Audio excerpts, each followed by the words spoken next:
thing, Chad. I never agreed to a debate. In fact, I didn't want a debate. I wanted my name cleared. You lifted up the back of your dress and went to rub your butt on Andrew. I did that as a defense mechanism. Brian, I gotta sue you.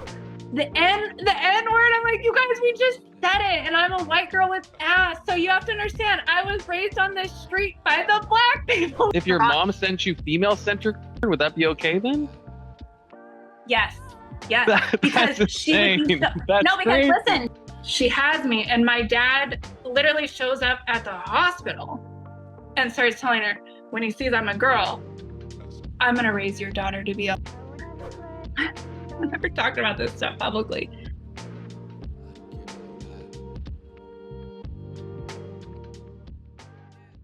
Let's okay, first let's see the shirt. Let's get a good shot of the shirt because I fucking love that shirt. The shirt, right? We gotta love the shirt. That is amazing. Like, That is awesome. I am sorry, but I am like to the point where I was in the church deep for 15 years.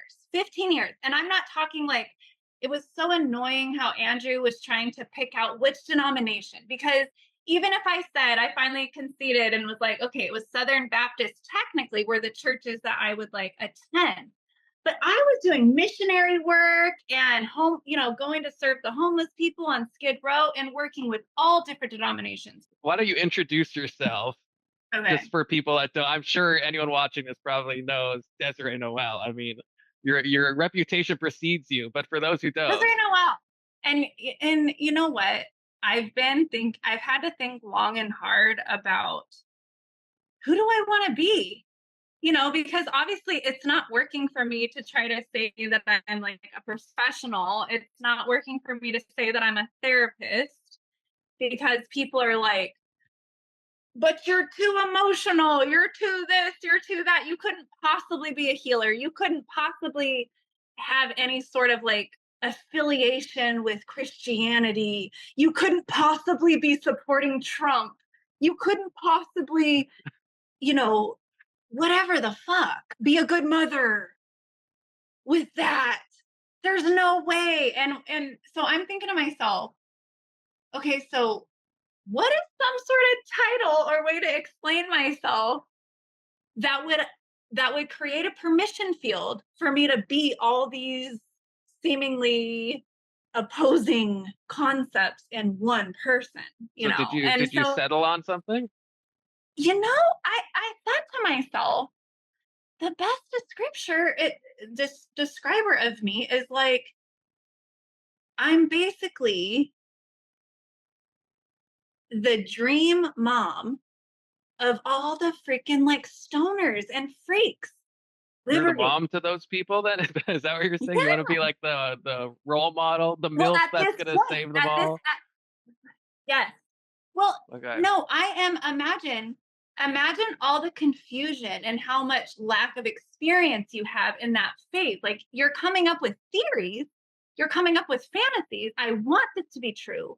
I want there to be some way that I could find some perfect, like, hot woman that's like the best wife, and she's like going to be a great mom, and she knows how to cook and clean, and she can make money if we need her to make money, or she can stay home. Like, she's adaptable, and she's like, can put on her dress and go to church and like meet grandma, but then she's a fucking freak in the sheets, right? Like, she fulfills every fantasy. If I wanted to have a threesome, she'd be down. If I wanted to do this or that thing, she'd be down. She'd explore it with me. She wouldn't shame me. You know what I'm saying? Like, and I have become that because of life experience and because of trying to do everything this cookie cutter, like perfect way as a woman. I learned, A, it doesn't work for me. There's more of me than this. And B, it doesn't work for a man. My perfect little cookie cutter, good girl, Christian self was very repressed sexually. Still was living in all of my sexual traumas. I just was able to explain it religiously, And what I noticed being a counselor, I had the added benefit of noticing the pattern. This is what everybody's going through. Everybody with this ideology who is sold this bill of lies, that it's going to make you happy in life to sow your wild oats as a man and go crazy and have all these experiences and learn that you're kind of kinky and learn you like this and that. But then when you get in your 30s, you go pick the good girl and you already lived through all of that. That'll work for like 5, 10 years while you have little kids and you're building your career and you're kind of busy. But then start to kind of get to a point. It's usually around the 7th year of the relationship where you start remembering who you were before all that. You start remembering, you know what, I kind of like threesome once in a while. Have you heard of the Madonna horror complex? Yes. So that's exactly what I think. I have had to go through the process of a woman of basically integrating both parts of myself. So integrating like the spiritual good woman, mother, typical what we think of, like what Andrew was feeding at me, like this is what a woman is. So that is part of the roles of a woman, but there's also the whole other part, which is who you fuck with in college, right? It's the slut, it's the explorer part of us. It's the, for me, like, I didn't know that I was kinky. I didn't understand that that was a whole thing. Now, I have theories that kink is actually just normal, healthy sexuality. It's how it was always supposed to help all of us kind of integrate these sort of violent or ridiculous experiences that we have, we bring it to the bedroom. So in a sense, we can work out the emotionality, the intensity of these maybe, traumatic, what might otherwise have stayed stuck in our bodies as trauma. We have the opportunity and the vulnerability of our intimate relationships to kind of work through the emotions of that in our sex life, right? So I think that that's always was how people were supposed to be. Okay, but that if I can pause you there, like, what? Because this is something that you said in the podcast briefly, and you couldn't talk about it for TOS reasons. But right, like, it's hard. Right, but like, what do you specifically mean with that? Like, when you're talking about using like sexual stuff to like get over trauma, like, what does that look like? Because I feel like Okay, there's a part of I'll give you an that my example. mind is like, I'll that's give you a fucked. perfect example. I'll give you an example of how, even though this seems impossible, I'll tell y'all how I actually feel that I have integrated and healed kind of those severe sexual traumas from my dad. Okay, so imagine you could think of my dad, though I don't have any conscious memories of him ever physically touching me. So I want to make that clear. This was all like a grooming or a training type of a relationship where my dad, like I said, he groomed and trained me for life as a sex worker. Honestly, now as an adult, I'm looking back and I'm like, he wasn't wrong in a Like, sense. Like, okay, but I'm not when saying you it was say that, appropriate. do you mean literally? Like, when you say he groomed you, like, what does that mean? Do you actually mean like he Yeah. So, told you to be a prostitute, or like what? Like, this was my sex talk from my dad. He gave me my sex talk when I was 13, and he told me, I'm paraphrasing essentially, but it was probably more graphic how he said it, but he said it in a sense. Um, Basically, men are all about sex. They're going to want all different types of sex. If you can learn how to get good in bed and how to please a man sexually, that's the only way you're going to make it in life. So if you need them to pay your bills, if you need them to protect you, if you need stuff, like whatever you need, if you get good at this, that's how you'll make it as a woman. That's the only way you're going to make it. But he also reminded me that, and this was like the more abusive part. The rest of it I could see as kind of like a warped, maybe inappropriate way. You know what I'm saying? Like I could see how, okay, he wasn't religious. He wasn't coming from like that ideology. He was kind of trying to help me. Like I developed my body, my booty, the whole thing, like very young. So in a way I could think, okay, maybe he's trying to prepare me, for that is kind of true. But what he added was the messaging that I could not ever expect to be actually loved by a man. That is all the man would want. That's undeniably like a shitty thing to teach your daughter. Right. But there seems to be a gap between that and like training you for sex work. Like, is that like, do you mean that kind of metaphorically then? No, and then the rest of it was then he told me to start watching pornography to get my technique down. So, and then he would also he would take me to bars. He would make me as an underage driver. I never talked about this stuff publicly, but he would have me as like a 14, 15-year-old without my license. He would have me drive him to bars. So I would be his designated driver. He would get me into the bars because I looked basically like this from the time I was 11, 12. He would get me, and nobody would question it because he looked very young too. I have a very good looking family, good genetics. So I looked older, he looked younger, right? We looked like we could literally be a couple, and we would walk in the bars together. And my dad didn't want me sitting next to him because he didn't want me to cock block him from picking up women. He would send me off and coach me through how to make conversations with men, how to get my own guys, essentially. So that was what was my assignment, was you go into the bar and I'll give you a little pep talk, tell you maybe which guys would probably be into you, and you shoo. I'll be over here getting, see that you're, and they're gonna drive me home. Me and this bitch, you're gonna drive us home. You know, and sometimes they would do their thing with me, you know. I'm a kid, you know, I'm there. I know what's happening. Sure. So it was just something like that. And that's just one example. There's other examples, but when I put it all together as an adult, and especially when I had my own children and the triggers were coming up, I was like, this is what it is. Like, we've never called it this. Like, I've never conceptualized it as this. But if I look at my damage and my trauma presentations and my relationships and all of this, that's what it is. And then finally, when I had left my marriage and I left the church, that's when I finally went to a therapist. And she was a Christian therapist, but she was actually trauma informed. It wasn't just like a church counselor or something. And she was the first one who finally told me, instead of telling me you're a sinner, that's why you have lust and you maybe have these, you know, the story of any promiscuity I had ever had or any, you know, it was always sin. It was because I was a sinner. She finally said, honey, you have a rape trauma response. So essentially, I had to realize that my whole sexuality for 20 years of my life was not of my own choosing. It was because of that rape trauma response, even my marriage and everything. So that was a huge turning point for me of conceptualizing and finally having validation for why I might have had this promiscuity that was like risky, and I didn't understand why I was doing the things I was doing. I felt so guilty. And the story was, well, if I feel shame and guilt, it's because I'm a sinner because I did the wrong thing. And part of my healing and my deconstructing process out of that kind of high control group type of thinking with the Christianity, I had to call it what it was. I had to say, okay, what if I wasn't this horrible sinner, like degenerate, you know, what Andrew would say?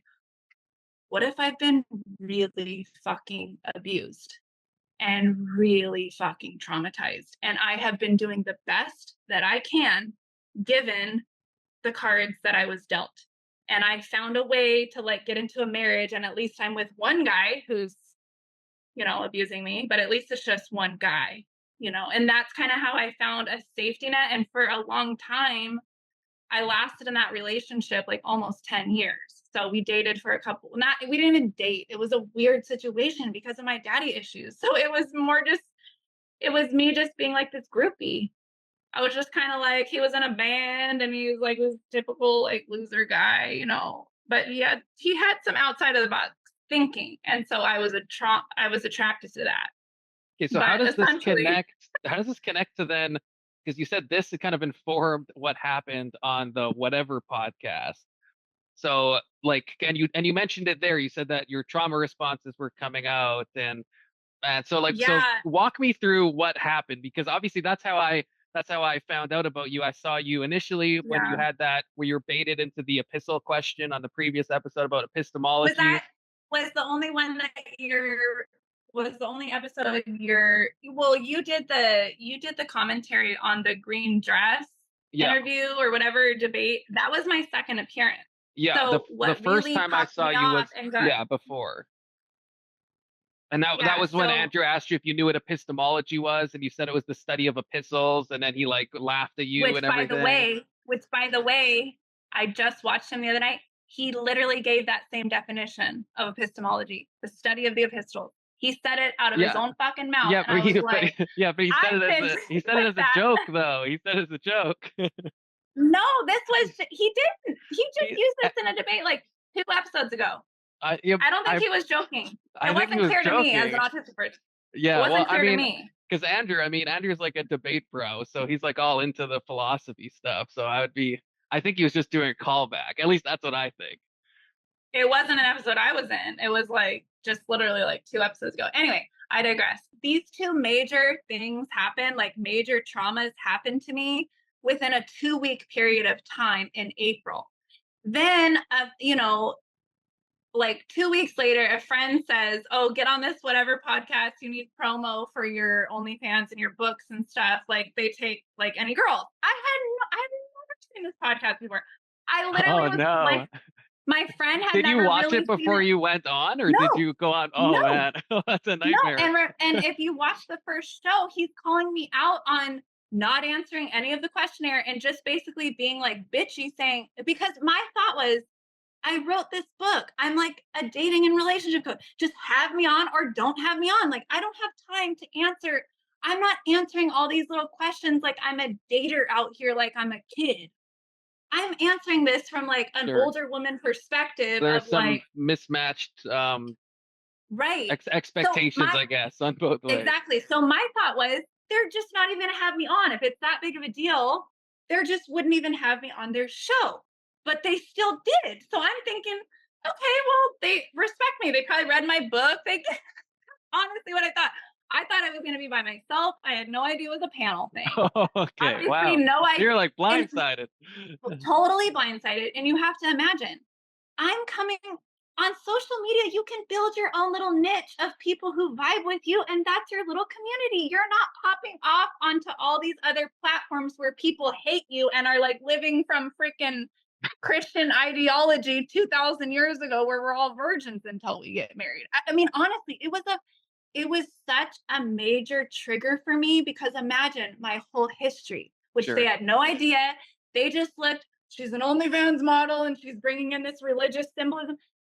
Brian had no idea. I'd literally spent 20 years in the trenches of all this shit and was still literally in my own process of like dealing with all these things, and also having built a genuine connection with a higher power that I could not deny.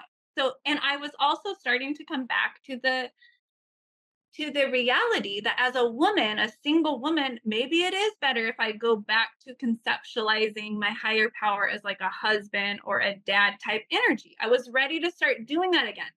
And not that I would call myself a Christian, but I'm even playing with, can I call myself a Christ follower? Like, I'm still playing with, what do I call myself? Because Jesus and Christ consciousness and the Bible has been the most influential, like mystical or spiritual ideology and text to me. It still is. I would say, of everything you're ever going to read and everything, any person, if you had to pick one person, Jesus is the most right. I'm comfortable saying that because I've studied enough at this point.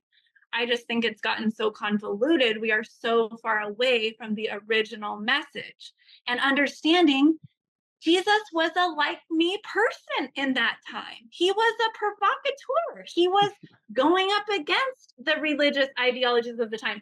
He was going and talking to the prostitutes. That's why I ended up being comfortable getting into OnlyFans, because I went and hung out in the strip clubs with strippers. So Brian is pretty Christ-like then, because I mean, he's hanging out with OnlyFans girls all the time, right? He's dining with them. I mean, he's living his best life. I have a freaking theory that all of you like nerdy guys, this was like your master plan of how are we going to get access to all these hot bitches and maybe have a chance with some of them, right? Like, we'll start our freaking YouTube channel and then have them on. But honestly, not.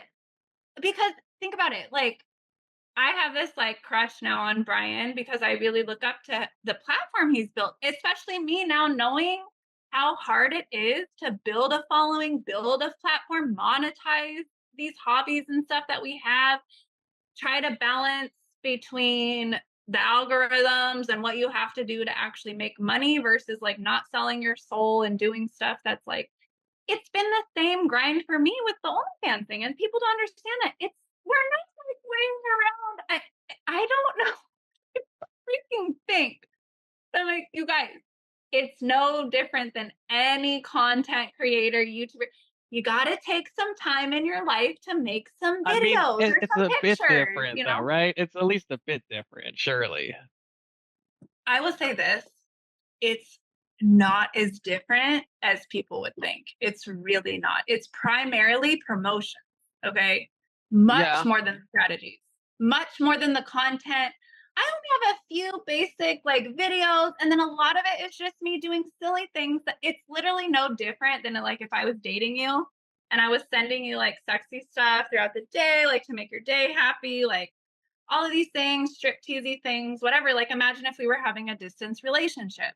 It's basically the same thing. And honestly, Chad, the whole concept of it and even the idea and even the followers derived out of that hookup culture with the dating apps thing, because that's what tons of guys were wanting. They just wanted nudes. They just wanted a hot woman to kind of say hi to, send a dick pic to, have me send some like free jack off material basically.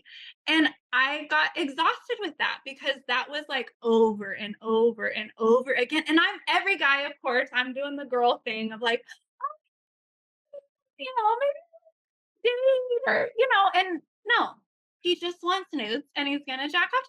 So honestly, that's a big reason why I started my OnlyFans, because I was like, there's a huge, obviously, market of guys who aren't actually looking for anything.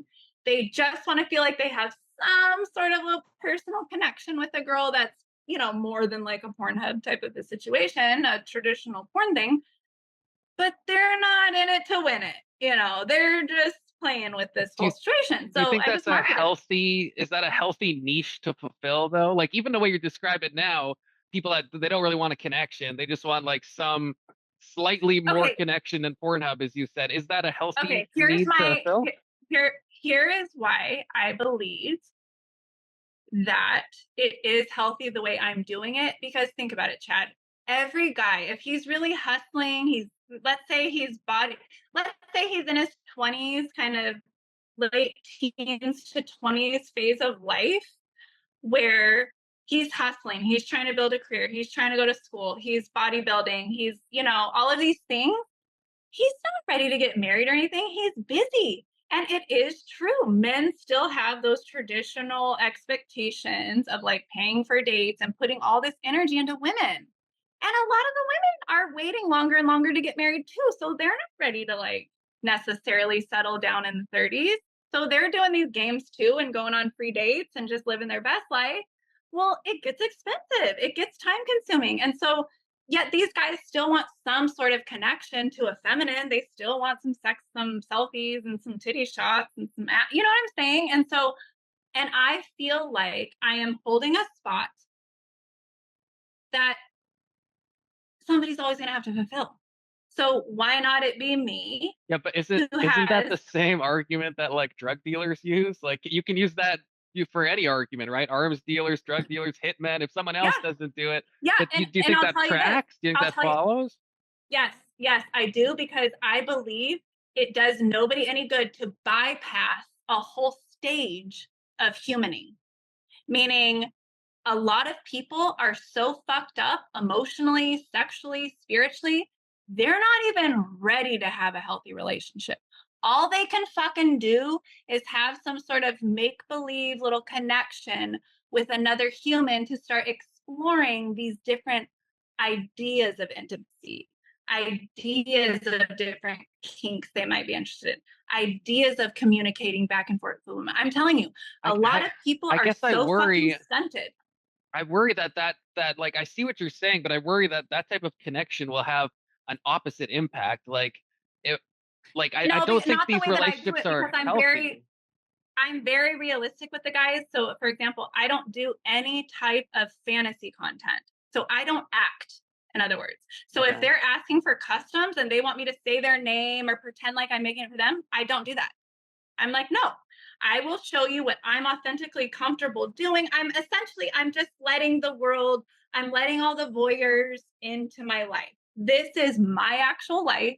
The stuff I'm actually doing, the stuff I actually like, I'm educational. Like if I do self-pleasure videos or whatever, I'm walking the guys through what I like, where's this, where's that. Because honestly, I'm taking a kind of that motherly role of like, oh, I don't, my mother never yeah, did that. exactly. But if you think about it, the uptightness with the older generations not giving us a proper sex education actually fucked a lot of us up, kept a lot of us, like literally imagine if my mom would have just explained to me the basics of my freaking body, if she even knew the basics of how to please a man, I wouldn't have had to felt like I had to go through this whole freaking slut phase and try Okay, to wait, learn wait. how to do this. Wait, hold. But okay, so you're saying is the problem then with your dad just the gender? Because you said your dad said that to please a man and that was like groomy, which I agree it But was. my But then dad you're gave saying my me, but my mom should dad, have taught you how to please. Isn't no, that but feels just as listen, fucked up? no, but listen, my dad fed me the male centric porn from way back then. That was fake. It was all about But what a man's if your thought. mom sent you female centric porn, would that be okay then? Yes. Yes. Because That's she would be insane. so, That's no, because crazy. listen, Chad, there's a big fucking difference. I'm telling you, there's a fucking Oh, difference. I believe there's Because a difference, but they both just and it's seem healthy. That is actually educational to a woman because that is true sex education for a woman. No different than for a man. Like I always recommend the Stroke Genius, my colleague on OnlyFans. He teaches men how to control your dick, how to retain your semen, how to have stamina, how to hit the G spot, how to make a girl squirt. okay. I'm talking in street talk.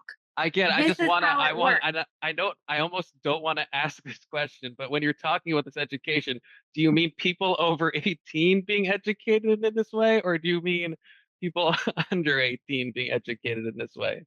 Okay, obviously legally they have to be 18 to have this type of education, but people are sexual much earlier than 18 a lot of the times. And so honestly, I believe it's a parent's responsibility to actually properly be educating their children. God didn't design us, creator didn't design us. Hate to break it to y'all, life didn't design us to be abstinent until we get married by the pastor to our Well, soulmate. I don't. Okay, I don't know. It that feels ridiculous now, but back in the day when people were like getting married at like 15, it kind of made more sense, right? Like like nowadays But we wait so long, understand, but if we were like in like the, I don't know, 1500s where you have two 15-year-olds getting married, then it kind of more maps up. And then I feel like you could have your only sexual partner be your spouse. Now it's hard because we're getting right. married at like 35, right? So it's like, it's harder to wait So now. Chad, my sorry, I'm like getting I realized I didn't plug in my phone. So my whole stance is that there's two things going on. There's what's ideal, right? And there's what's actually going on. And there's Sure. a huge chasm in between that all of this repression, all of these rules, society, it's not solving it.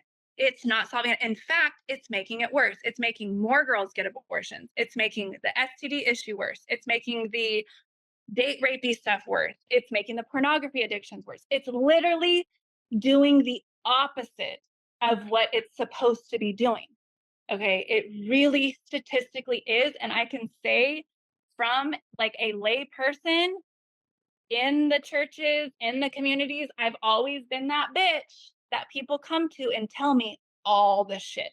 I think it's because I've just never been a judgmental person. Everybody knew I had it rough. I've done a lot of stuff and they just feel comfortable confessing to me. So all of this Christian shit. And guess what?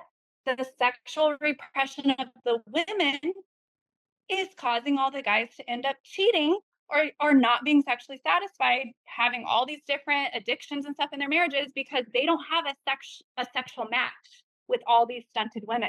These women are they're using sex to get the relationship, and once they have the relationship, they have never built up an actual enjoyment of sex for Okay, itself. I wanna push back on something though, because like you're saying that you think the repressive kind of Christianity is what's like causing these problems, but we've had repressive Christianity for like 2000 years, and I feel like And it's always only been a problem. it's all Always been a well, problem. there's always been problems, but I feel like if we're talking about things like porn addiction and cheating and abortions and stuff, those things That are was all obviously, going on. That's all been but going not in on the throughout same the ages. degree. Not in the like we could look at It stats was. from we have stats No, from it the was. 60s through now, like in the But past 60 listen, you years. have I to mean, there's understand. never You been have to more understand. abortions past Roe v. Wade than there was before. People. There's more people. No, There's no, more no. I mean access. per There's more capita. opportunity. I mean per What? capita, like divided by the number of people. We have Well, we that's obviously because have the trauma. more. That's because society is breaking down more and more. The slut shaming is getting worse and worse. The outcasting of women is getting worse and worse. The poverty rates do you see are that though? getting higher and higher. Like the whatever podcast, you could say that they do slut shaming, but you have to admit that slut shaming is a dying art compared to what it used to be. Like back in like if you were doing OnlyFans now, a lot of people think that's acceptable. 20 years ago, you would have just been like cast out. You would be like a Right. pariah. So if anything, Right. we So have the here's the least thing. amount of slut shaming, but we have the most amount of problems. So I'm tempted to agree with Andrew on that, that I think we're moving in the opposite direction. No. You're getting it wrong. We had a bunch of fucking lying going on before because we weren't even safe to tell the fucking truth. So that's why the women right now are presenting in this like hysteria, or we're just being super masculine, we're just done with men. That's because it's all the years of this bullshit, of the society being lied to, of us not even being free to tell the true statistics of how many times we've been raped, of how many partners we've had, of any of that. We haven't been honest until now. The shame was men haven't been honest. You truly think like in the 70s, the average person had more sexual partners than they do now? Like did they have more or no, like I'm telling you it's about the same. People were underscoring then and now they're overdoing. But you really think it's the same. You don't think that now with like polyamorous being possible, more people getting married at a later age, the access of people were already doing it. People were already doing it. Right, but I'm talking about right, but you really think it's in the same amount. You think like when you see women on the whatever podcast that when they're asked their body count, they say it's like 30 or 100. You think that was like a common thing back in like the 50s, 60s? Obviously with birth control, then women started actually having more sexual partners because they didn't have quite as high of the chance of getting pregnant. And so Right. of course, that made a huge difference in the sexual liberation of women, of course. And we're never going to go back. So that's what I'm trying to tell people. Like, you guys, society has evolved. Women can now have sex for pleasure too, and we want to. We can feel sexy now. We don't need to stay with the same partners for lifetimes. We can literally pick seasonal partners to like have children with if that's what we want to do. Spend some years. Do you think that's a good thing? Just to ask. Everybody can choose now, and that's a beautiful thing. Yeah, but if everyone can choose, it's nice, but people make bad choices though as well, right? But guess what? They're fucking free to do so, right? Yeah. That is literally part of the growing up process, is fucking shit up real bad. So you never do that shit again. That is literally, we are stunting people because we are thinking that if we just shame them and scare them into not doing it, that's going to help them grow up. They'll just bypass that whole stage of ever wanting to do that and live happily ever after. That's not fucking true. That is not fucking true. There are particular stages and things that humans need to go through in order to evolve. That's different for everybody, of course. I agree with you there. I just feel like there's certain Rubicons that we probably don't want people to cross. Like, and I wonder one of them. I wonder where do you put the line? Like, are you someone that would be for the legalization of all drugs? Because there are certain drugs that if you do them, like if we give people a methamphetamine stage and a heroin stage, that's something that you might not like grow out of. That's something that you could just die. Or like drunk driving, you could do it and die. You know, so. here's the thought. The only reason that people are even going to those drugs is because we never help them feel okay with who the fuck they are. It's trauma. Sure. It is the trauma of not feeling like I am loved, I am worthy, I'm okay, even though I have these freaky thoughts and I have these urges. I'm okay. Look, My mom loves me. I completely agree. I guess my worry is like if I'm feeling not okay as a young teen, it's like if I have the option of like let's say starting an OnlyFans, if I'm a young 18-year-old girl, I might lash out in that way that might be very permanent. If there's heroin across the street, I might lash out in that way. Whereas But here's the if we thing. have the Here's the thing. guardrails, I might not. What if you had a neighbor whose name was Desiree, who was older than you, had a higher perspective, had done all this same shit, and you felt so fucking comfortable with her because she wasn't going to judge you, she wasn't going to tell you what to do, she wasn't going to tell you you're going to hell, she wasn't going to try to change your mind, she was just going to tell you real shit. This is where it led me when I did that. Yeah, this is why I did that. This is how it felt. This was the good, this was the bad. And that's why I'm so fucking transparent about my entire journey. Because I'm telling you, there was so much life that I never let myself live because I was afraid to fuck it up. And when I started just doing it, let me just see. Let me just fuck around and find out. You know what? There was some ups. There was some lessons to learn. There still is. But you know what? I was finally able to be like, oh, that's the gift in that. That's the part of it that I don't want all that toxicity. I don't want to have a hangover in the morning. I don't want to do that. I don't want to do that. And I was able to actually grow the fuck up and realize, okay, so here's how we're going to do it, honey. If we want to try a party drug or experiment with this and that, we're going to be safe. We're going to be hydrated. We're going to talk to somebody who knows what they're doing. We're going to make sure we get the safe strain. We're going to be a safe place. And then we'll try it. And maybe we'll just try a little bit. You know what I'm saying?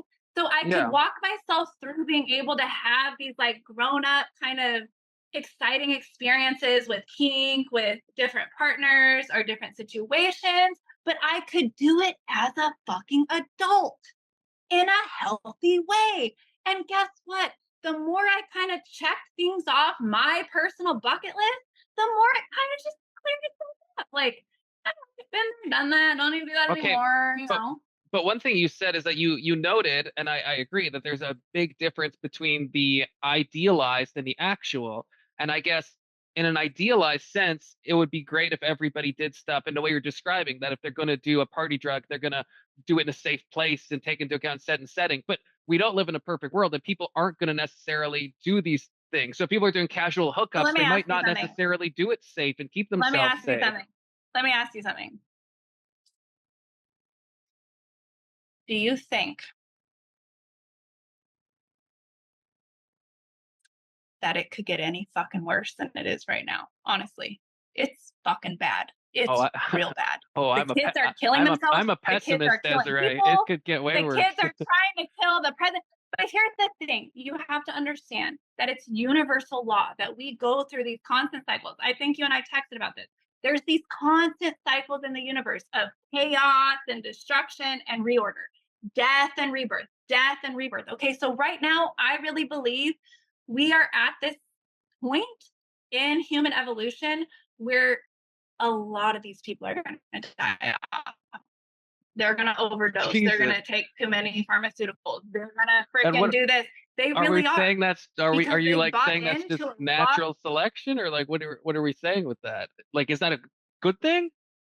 Yeah, I am saying that the individual needs to stop playing God so much for everybody else when they haven't even fucking cleared up a bunch of internal stuff in their own families, in their own heart, in their own sexualities, in their own marriages.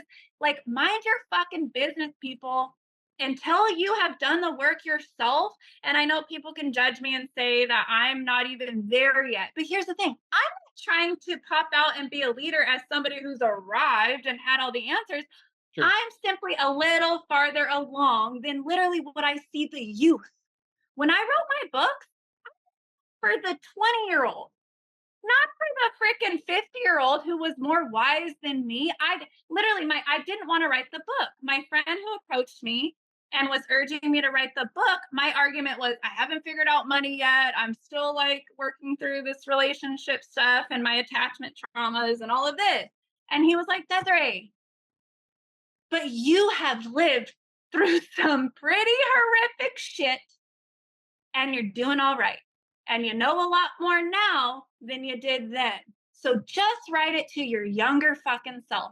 If I was a 35-year-old to 40-year-old, what would I want to say to my 18 to 22-year-old self? That's it. That's what I wrote my books for. And that's what my whole message is about, is let's stop aiming for fucking perfection and start aiming for what would be better than this? What would be like one step better than this?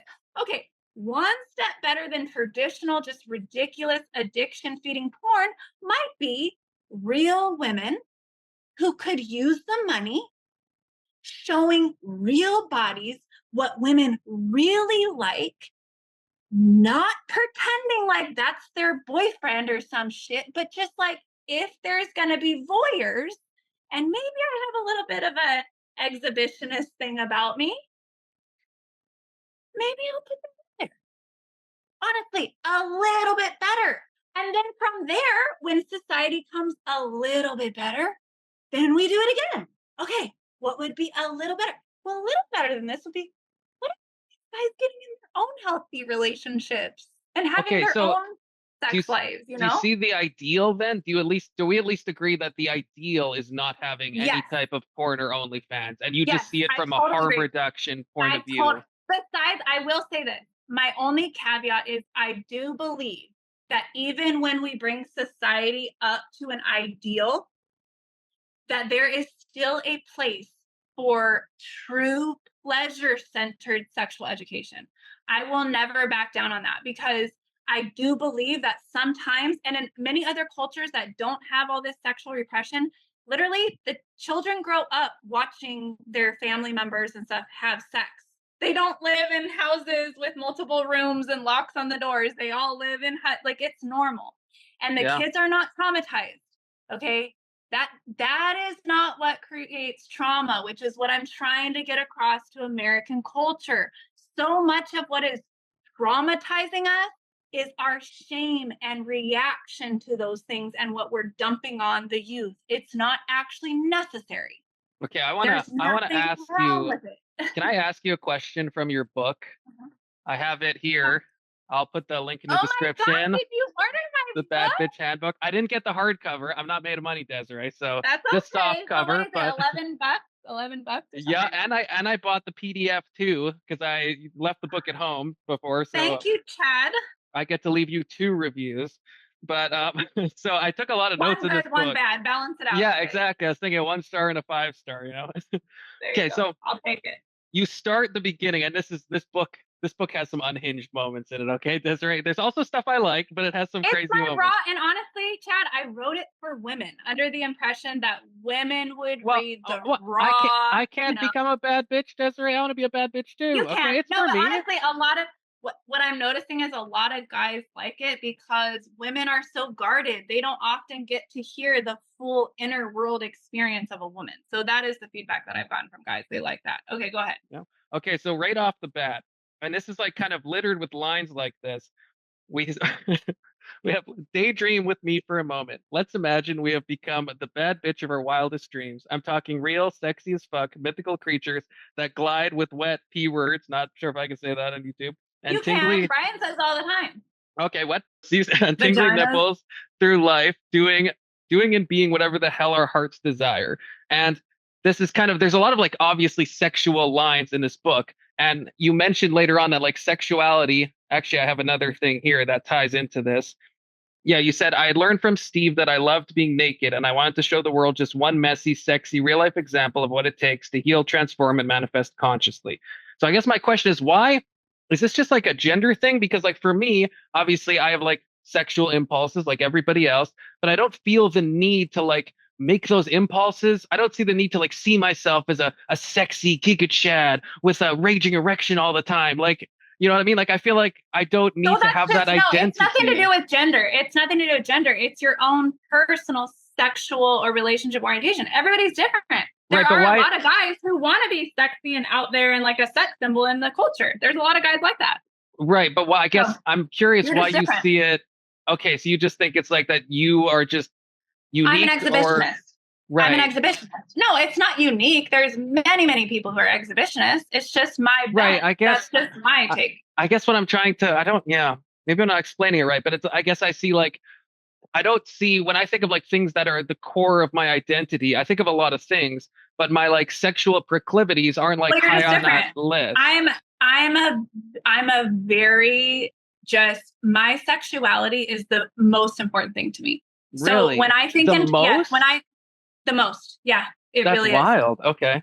It really is. Why do you? But why do you think that is? That can't just be random, right? Like, is that related to the upbringing you talk about? Is that just no? I just believe because at the core, like we wouldn't exist if it wasn't for our sexuality. And also I'm a genius. So they do say that all geniuses are we thrive off of like this sexual energy because you have to imagine like in order for a genius mind to feel satisfied, we have to constantly have more. Okay, so that's more data, more puzzles to solve, more things to fix, more equations to learn, more math to learn, more blah, blah, blah, blah. It's always more.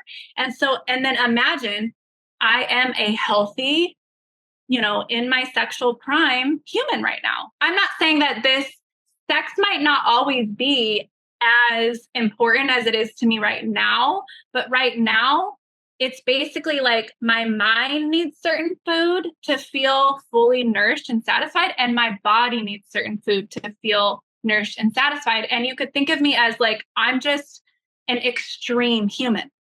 I'm extra in every way. So I have an extra appetite for knowledge, right?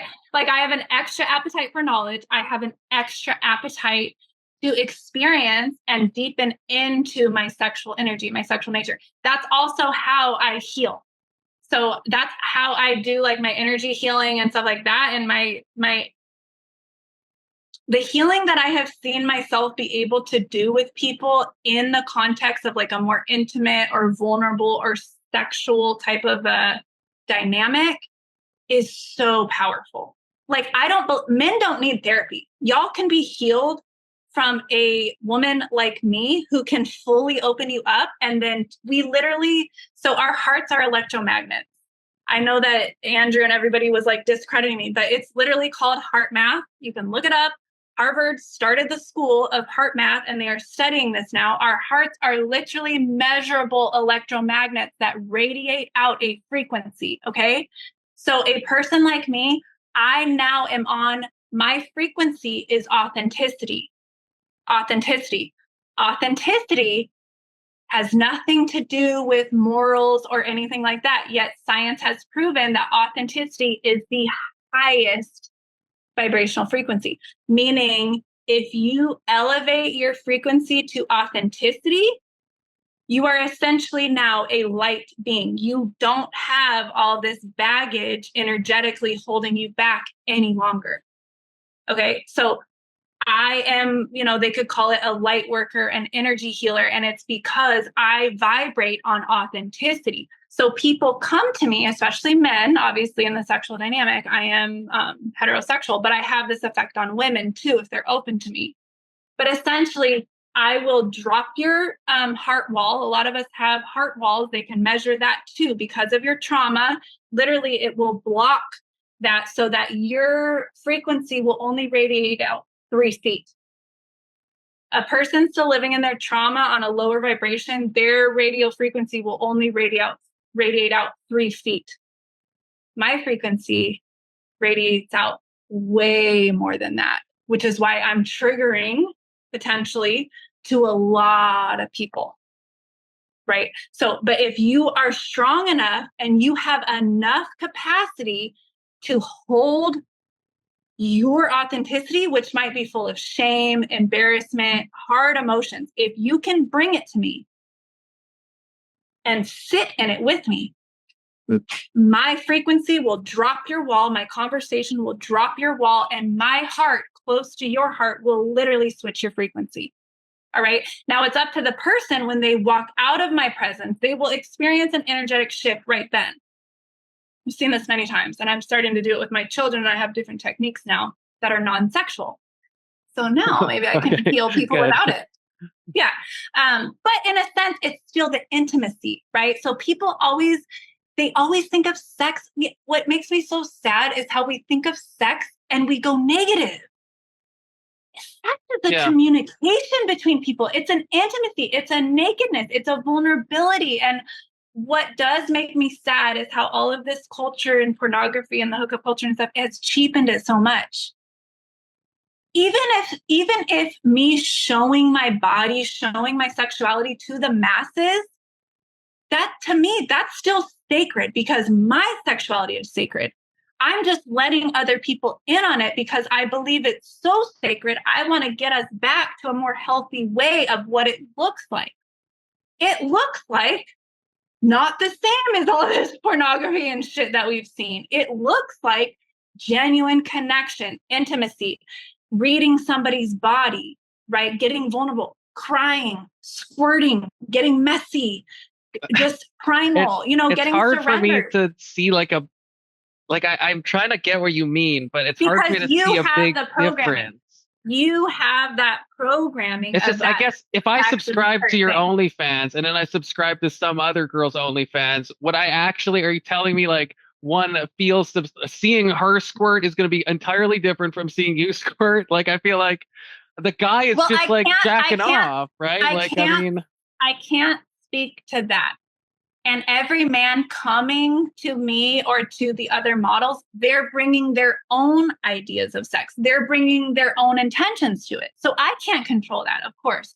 Of course, there's just the guy who comes to me and wants to jack off. There's a lot of these trolls and haters ended up subscribing to my OnlyFans and trying to talk shit to me there, So of course there's that. But there's also a lot of men. My messages are primarily from men saying, a lot of them, I've never subscribed to an OnlyFans before, but there was something about you that drew me to you. There's something special about me, or that I want to help you. I want to help provide for you because I'm so drawn to you, because I like that you're doing it this different way. I like that you're not, you don't have these chatters in your chats, raping guys, pretending like it's you. I'm very honest with the guys. I don't check my messages every day. I have a lot. I just am a real woman who loves sex, who's comfortable with my body, who has a pretty natural body still that I believe is worth. There's always been nude art, right? Throughout the ages of this is what the women look like. I believe it's time to come out of this fakeness and back into a more realistic. But this is where you lose me, Desiree. The nude art thing, I get it. There is beauty in the human body, but that's not squirting and blowjob tutorials, right? And that's that's not. Honestly, they're not the same. Honestly, the way I think of those things, that's normal bodily functions that we should all know how to do. That's life skills. That's literally life skills. We just happen to live in we happen to live in a culture. For example, you're a little squeamish about it. You're laughing about it. Well, because you said a blowjob is life skills. I think that's... It is. I just think that's funny. Would you be happy being with a woman who didn't know how to give a good blowjob? I feel like we can learn together. I feel like I don't need someone to be an expert, In fact, if they were too expert, I might be a little sussed by that, to be honest with you. Okay, so you're one guy who's a little squeamish about it, but I'm telling you, I am flooded with messages all the time from people thanking me for the educational part because they didn't know. Look, I get couples who watch my content together. Look, I don't care about that. There's a bunch of people will thank you for anything. I mean, you could post the most degenerate shit and you'll get fans. The amount of fans you have is neither here nor there. People thank Andrew Tate. People thank all these people, right? People like everybody. Right, but what the fuck would you care what other adults are doing with their leisure time and money? Why do you fucking care? Why do you even care? I mean, I feel like why do you care what a grown ass woman is doing with my body? Why do you care? I'm not telling you not to do it. I'm just saying, I'm just trying to delineate it because you want to make it. I'm just raising the question that we should. The most important question that we should all be asking is, why the fuck are we more worried about what other people are doing with their sexuality when we don't even have sexual mastery over our own You're saying the same thing. You were the one that was talking about how everyone is porn addled and porn addicted. We care because we care about society. We care about people. We think society is going in a bad direction. I'm not saying that everybody is porn addicted. It is an issue. And what I'm saying is, I don't believe that I'm contributing to the problem. I believe I'm creating a bridge between the problem and the solution. There has to be a bridge to walk across. I think that's make fair. A leap from this to this. I think that's fair, but it's just I'm just responding to what you're saying. Why do I care? I'm not going to always be. I don't even really make content anymore. To be honest, I have my content and more now it's just promotions. And I put a little fresh little teasy thing on there a week so they have some fresh stuff to look at. You have to understand, it's different subscribers every month. You know, some fans really like me. It's like my cult followers, and they follow me just to support me. And they give me tips and stuff because they know it's supporting the kids and I am.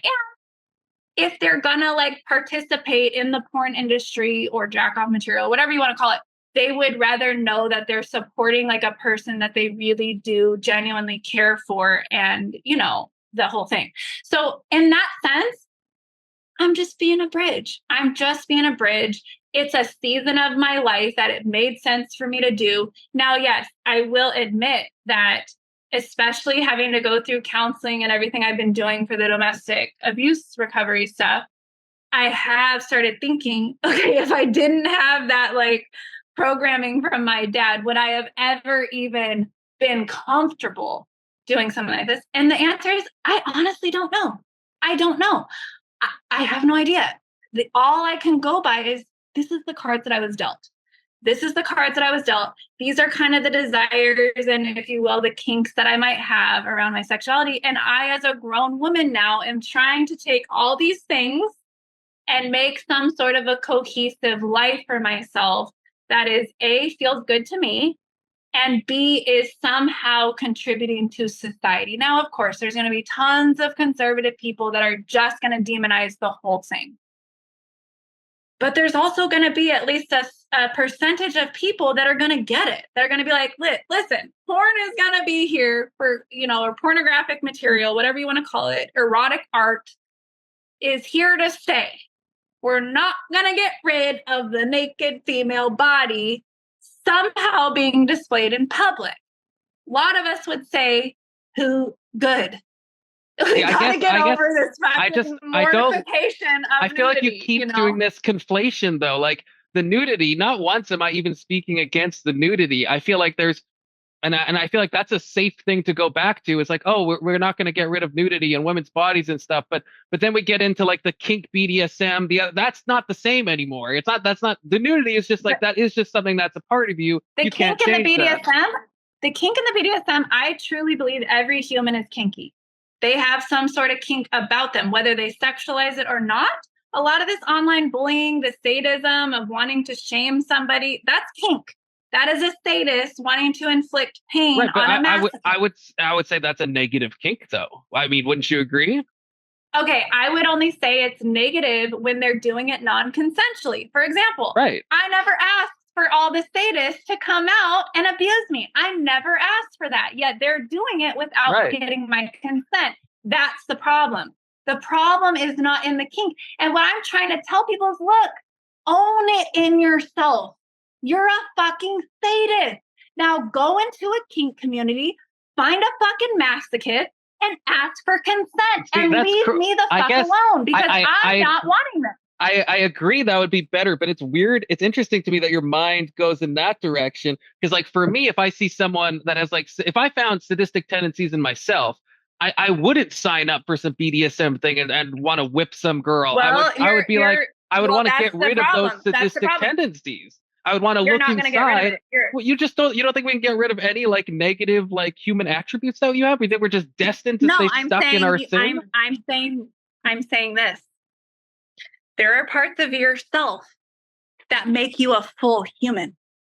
You need to find a healthy way to express that self, because the only reason you can be good and even know goodness is because you also have bad and you know badness. You have to have the polarity. We live in a polarized universe. You're not going to fucking escape it. I guess so you can pretend all you want, but you're going to go and take those things out. You might go hunting and you might find your little sadistic parts in hunting or in street fighting or in other things. But you have to find an outlet that is healthy for society and consensual. See, that's all I'm saying. It doesn't have to be overtly sexual. A point of agreement is going back to the book. I really did like this part, actually, and I agree. And I think this part is well written.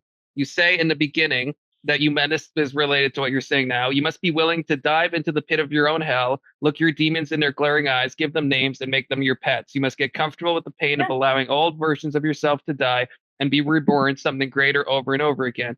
I completely agree with that. I think that was well written. I think that's a good point. But I guess to me, diving into my demons is like facing these negative parts of me, facing that I have these proclivities, but then overcoming them, not just like channeling them into whipping some girl consensually. I feel like that's still not healthy. That's like inflaming that negative part of me. But you seem to like it's not because here's the thing. When you bring those qualities to light, they heal naturally. You will naturally, as a divine human being, as soon as you own, kind of like hearing a woman scream, kind of like feeling like she can't escape me, kind of like feeling like I'm in control of this situation and she's not. As soon as you own, that's your truth. That's your truth. Okay. And as soon as you can say, okay, that's not what makes me bad. That's not what makes me an abuser. What was making me bad and an abuser was not owning that. And so letting it seep out in these fucking toxic, unconscious ways. Because I'm telling you, we all have a baseline. Once you get past the age of 7, your subconscious programming is locked in. Once you get to like your adolescence, you are who you are. Your wounds are who you are. Jesus came to be the wounded healer. The wounded healer. Okay, but he came to be the messy, fucked up. What does that healing look? Because I'm with you now. What you're saying, I'm with you. I think yes, okay, the example of the sadism when you said, okay, you have to admit that you like hearing a woman scream. I actually think, if you're the kind of person that likes it, that's a good thing to admit. But then I guess what's the next step? To me, it sounds like you're saying the next step is then go sign up and whip women so you can hear them scream. And I would say once you realize that, then get rid of it. Is the goal to kind of exercise those parts of yourself, take command of them, or to engage with them? Because I don't think engaging with them is good. The goal is to think through, okay, if I do like this, what is a way that I can find partners who will help me recreate these experiences, and it's pleasurable for them too. They're consenting about it. They know what they're into. They also have the compatible desire to this. And that's why a lot of us are not in good relationships, because we're not owning our true self. So we're going out and getting these ideal partners that we should want, that our moms will like, instead of the partner that matches who the fuck we actually are. Which I hate to break it to you, but many people fucking hate their real self. They are self-loathing. That's why, okay, all of this workaholism, perfectionism, all of this shit, it's no different than the fucking drug addict. And I have been saying that ever since day one, when it was so hard for me to get the fucking help that I needed from recovery groups or mental, because I was the perfectionistic one. I was the good girl presentation. I never did the drugs or did the crazy things. I was always playing it safe, but it was the same fucking function. I hated what was actually in there. I've got a question about that. Because this is something else that I had read in the book about. You kind of say that, and we briefly talked about this on text about like that depression and stuff, and that it wasn't a label that people should give. Yeah, because Andrew Tate kind of said the same type of a concept, right? He said like he doesn't label it as depression because what good is that going to do him, type of thing. So I guess I was curious then, is that just a perspective you have for yourself, or do you think like depression doesn't exist at all, the condition we call depression, or where do you land on that? This is my observation through myself and through helping other people through what we would call depression. Depression is much too vague of a term. I think depression is a complex web of unprocessed, really hard emotions. So some people are experiencing depression and it's because there's a grief. They haven't grieved a loss. And so it's kind of this chronic, low level, what they're saying, depression. We are literally being called mentally ill because we're human and have multiple ranges of emotion that is perfectly normal, acceptable. And you need to know, if you are a human being, the anguish is coming, the grief is coming, the depression is coming, or whatever you want to call it. The fear, the anxiousness, it's coming. The terror that you're not going to be okay, it's coming. The loneliness, it's coming. The shame, it's coming. The confusion, it's coming. We need to normalize the fact. I was literally getting shamed, and I have been getting shamed for being a woman. First of all, I was not believed that I could possibly have been in a season right now that's really fucking hard. I don't know any human that would be handling the shit I've actually been facing any better than I am. Okay, I can say that very could we talk about that a bit? Because okay, so the whatever debate happens, and what's been the fallout from that? Because I noticed when I was initially looking to contact you, your Instagram is like private. Is that because you've been getting like hate on there and you just nixed it, or what? My Instagram's not private, so if it's showing up as private, it's just because I must be shadow banned. Oh, yeah. When I go to the link on your website, something I control. It just says it's no longer available. My Instagram? Yeah. Yeah, so I've had 2 Instagrams shut down since the show, because what it did is, so my ex-husband and I, because we have the kids together, he is what we would consider a narcissistic abuser. That's the term that would be used, in the whatever. So basically he loves to bully me, intimidate. It's a control and domination thing, right? So it's basically like this toxic relationship that I haven't been able to exit, even despite divorce, because we share the children together, which is very common. And it goes both ways. Don't get me wrong. There are like narcissistic women who use the kids as pawns and the whole situation. Of course, we saw Eminem talks about this, people using his kids against him and saying he's a bad dad. Essentially the same type of thing that happened with like Eminem and Britney Spears, with they're going through something, they get triggered with the media or whatever it is. And the family, in my case, was my ex-husband and my sister, used everything that the online bullies and trolls were saying, and plus how hysterical and outrageous I got on my first episode. They literally took that completely out of context, not considering the fact I'm literally autistic. I only got diagnosed 2 years ago. So I've been trying to update everybody in my life, everybody in my family, like say, hey guys, I'm actually autistic. This explains a lot. Like, I'm sorry if I hurt you, or these different things. Like, realizing, having greater self-awareness and understanding how I might come across to other people as narcissistic or self-centered or all of these things. I'm like, you guys, I never meant to like hurt you or be so crazy. I just literally, my brain doesn't work the same way. I am socially awkward despite, you could say, having pretty privilege and making it this far in life. So it's very confusing to people because they still, in modern society, we associate any sort of like learning disability or a disability as the person would look like. Oh, we just still kind of have that thought. You know what I'm saying? That they would seem like they had an issue that you would need to consider. And then you would be like, oh, because imagine, I'm thinking to myself, all these trolls have been screaming at me how mentally ill I am, how crazy I am, all this.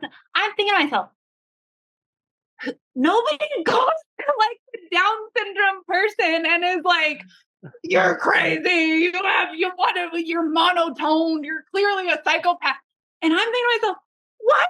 I get the same freaking grace. Like I believe I said in every episode of whatever, yes, I am literally moderately autistic. And I've even explained to Brian and before the show, when I get on a tangent, it's very hard for my brain to like take a step back or to switch gears. It's hard. I'm not great in conversations back and forth because I'm kind of like, my brain, you ask me a question, my brain needs to unwind itself. And then we can kind of switch to the next thing. I don't do good with being interrupted. I certainly don't do well with being interrupted and put on the defense.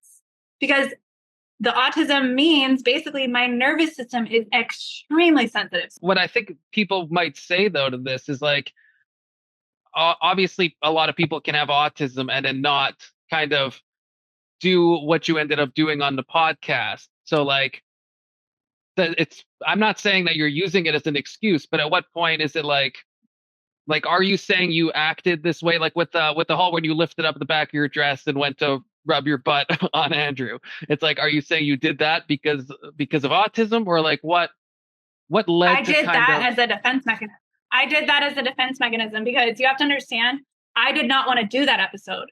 Brian was like, come back to the show, just come back, it'll be fine. You're being so dramatic. I was literally like, Brian, I gotta sue you. Literally, I'm gonna have to sue you to prove to the court that this is not my real, like how I'm parenting my kids or anything like that. Because the court, my ex-husband and my sister were using that episode to try to prove my mental instability. But why? So why have to Brian though? Like Brian, it's not Brian. It would be his business insurance. Right, you have to understand. I would have to make that because for defamation. But what? How did he defame you though? No, for defamation of character, because he did not actually ask about my mental health issues. He clearly baited me into the situation. He literally triggered me so bad from the beginning because he like went into this like cussing at one of the girls' posture. You have to imagine with my complex PTSD, which was just cleared up from the abuse situation, then my autism, the bright lights, I get to the situation. This is nothing like what I fucking thought it was going to be. He did not warn me that this was going to be like this. I signed a consent form that was not about this fucking, and you have to imagine, I have mommy radar. So I'm looking around at this whole setting and setup and putting it together. And I'm like, oh, fuck. I just walked into a fucking war and there's a bunch of bitches here who don't know what the fuck they just got themselves into. I guess I totally get how that could be triggering, but I guess I still feel like it feels unfair to like say that legally would fall on Brian. No, I'm telling you, I was just doing what the court was suggesting I do to clear my name. I never wanted to do that. I just wanted to chalk it up as like learning lesson, like, but literally I was going to lose my kids if I didn't do something. So I made a deal with him. I said, you can either, I didn't first go to legal action. I said, you got to have me on again and you guys need to apologize. You need to say you're sorry. You didn't really look into like who I was or my platform or anything like that. We shouldn't have gone into the kid issue. It should have been disclosed that I was autistic. So I need particular accommodations. All the accommodation I need is just prep beforehand. Just tell me, am I going to be the villain this time? That's what I was asking him. Just tell me, Brian, am I like the slutty OnlyFans, stoner girl with these crazy ideas this time? And Andrew's going to come at me? Or am I just like, just chime in here and there when it gets, I was literally asking him, begging him. And the night before that green dress episode, I was literally crying myself to sleep.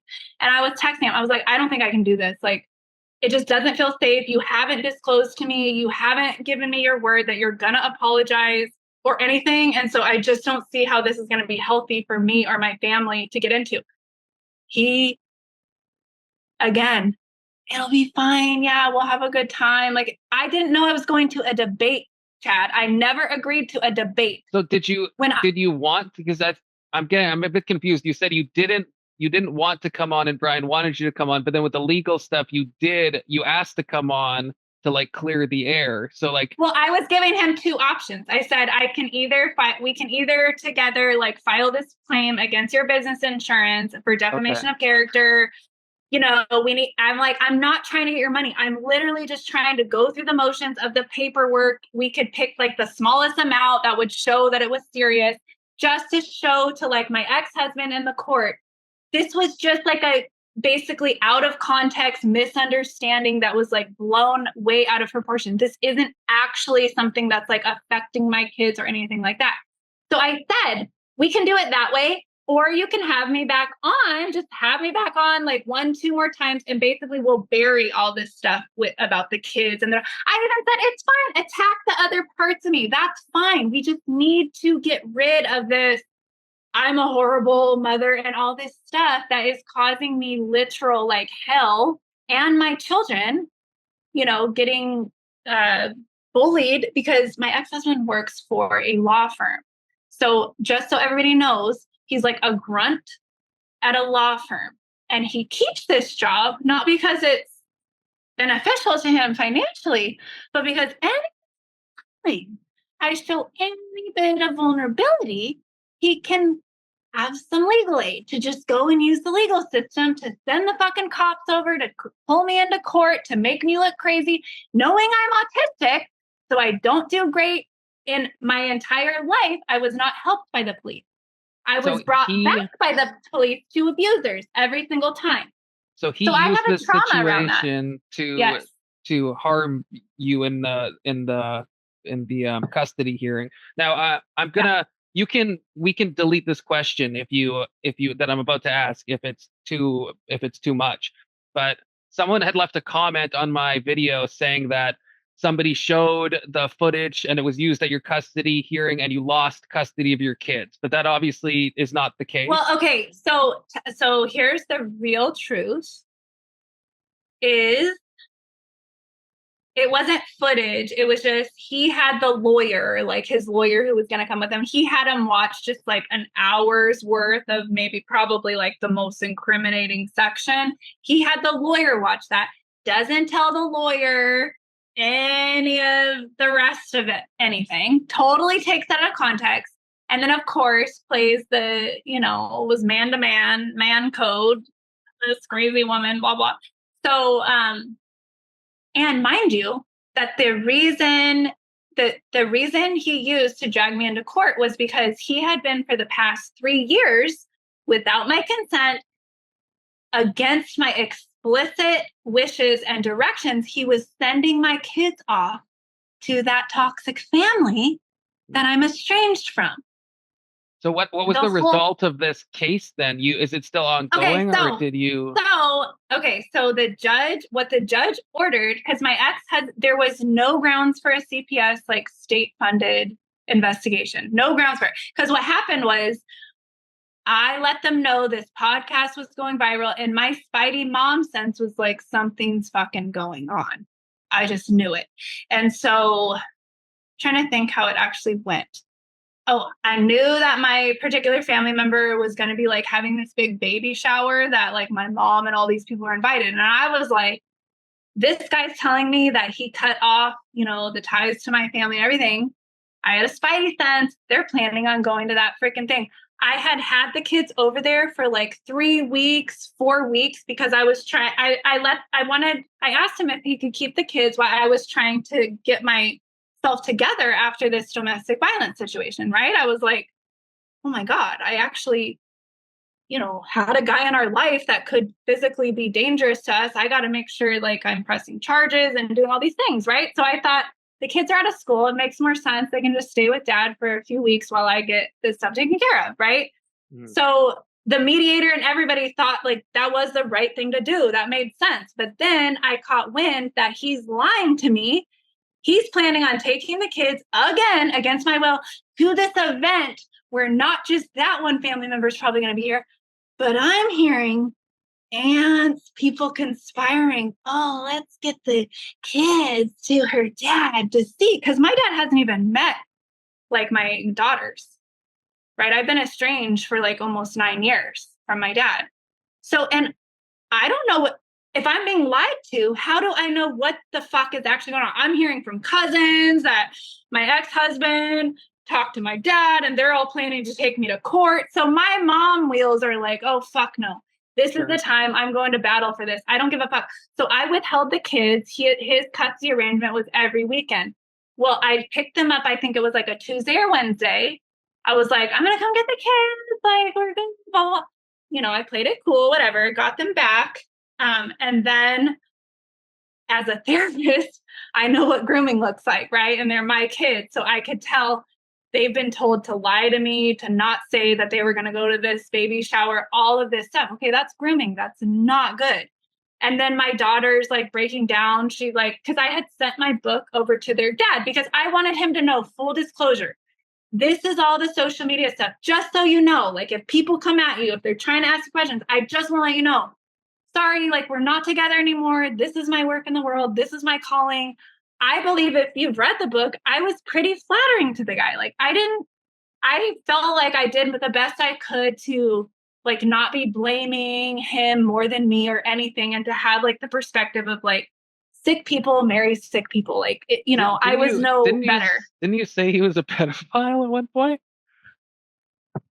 But I picked that. Right, but that's not very flattering. That's like the least. No. I never said that in the book. I have not come out and said all this until this guy drugged me through this whole drama. And now I'm like, you know what? Okay. That might be from the podcast. I'm just going to be honest. Like, we could have been discreet about all this, kept this as a civil fucking matter, as two adults who genuinely want the best for the kids. But oh no, because all I asked for the guy, I said, you can have the kids back as soon as you agree. Like, I just want like a paragraph or whatever stating that you will no longer send the kids against my will with, family members or whatever. You will not degrade me and, talk badly about me in front of the children. And then there was like one little other thing, super simple things. That's all he had to just agree to. It was just basic boundaries and respect, right? To like, couldn't do it. Had to use all this stuff. Did he lose test? Like, so what was the result of all this? The result of it is we had a mediation appointment. Okay. And basically in mediation, it was just like, there was nothing he could hold against me. There was no history of like drug abuse, alcohol abuse, any of the stuff he was saying. Nothing could merit an actual CPS investigation. So if he wanted me to actually be investigated, he was going to have to pay for it himself in what's called a 730 evaluation. 730 evaluations can be very expensive, like up to $25,000. You have to pay for it in advance. So of course, to save face in the mediation appointment, the mediator's like, so you're saying you want this 730 evaluation? Because of course he's just bullshitting. Like he has nothing, Right. So he's like, yeah. And I'm thinking, this $15 an hour. He can't afford this shit. And there's nothing. So he's going to pay $25,000 probably just for them to find that he's the abusive one, if anything, because we have this whole history. The kids are older now. There's other evidence that we could probably bring in if we needed from other witnesses and stuff. And a 730 is very invasive.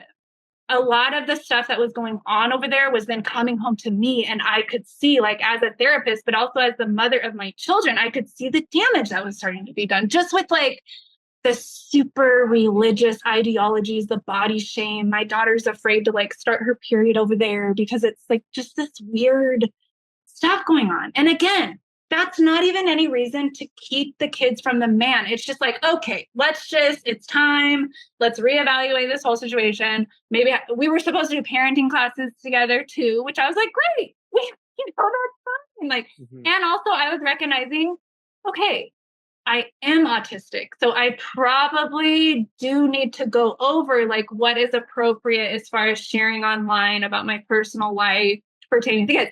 So that's why, like, even though my Instagram got taken down, I was okay with it. I really was like, it took me like a day to be like at peace with it. And I was like, it is okay, because there was stuff with my kids on there.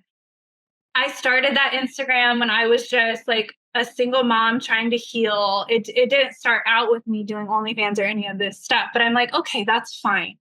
I'm fine letting that be like part of my past. And now moving forward, who do I want to be? How do I want to present myself to like the social media world, knowing, okay, my friends are my friends. We text each other. Like, I don't need to be doing this social media to like make friends. This is legit like a business kind of or even you can think of it as an activism thing. Because for me, I try to blend the concepts, right? So like, I don't have the time and energy to like be sneaky with my OnlyFans and like marketing it this way and then have like my hobbies and my activism and stuff over here. I'm a fool trying to integrate all these concepts. I'm not trying to lie to people, right? Like a lot of people have the question, what are your kids are going to be so embarrassed? My kids know I do OnlyFans. They also know that OnlyFans is not just a platform for one thing. People use, contrary to popular belief, OnlyFans is just a subscription platform that does allow adult content. I'm telling you, like I know, but it is primarily adult content, right? Right. So let's say it was for that.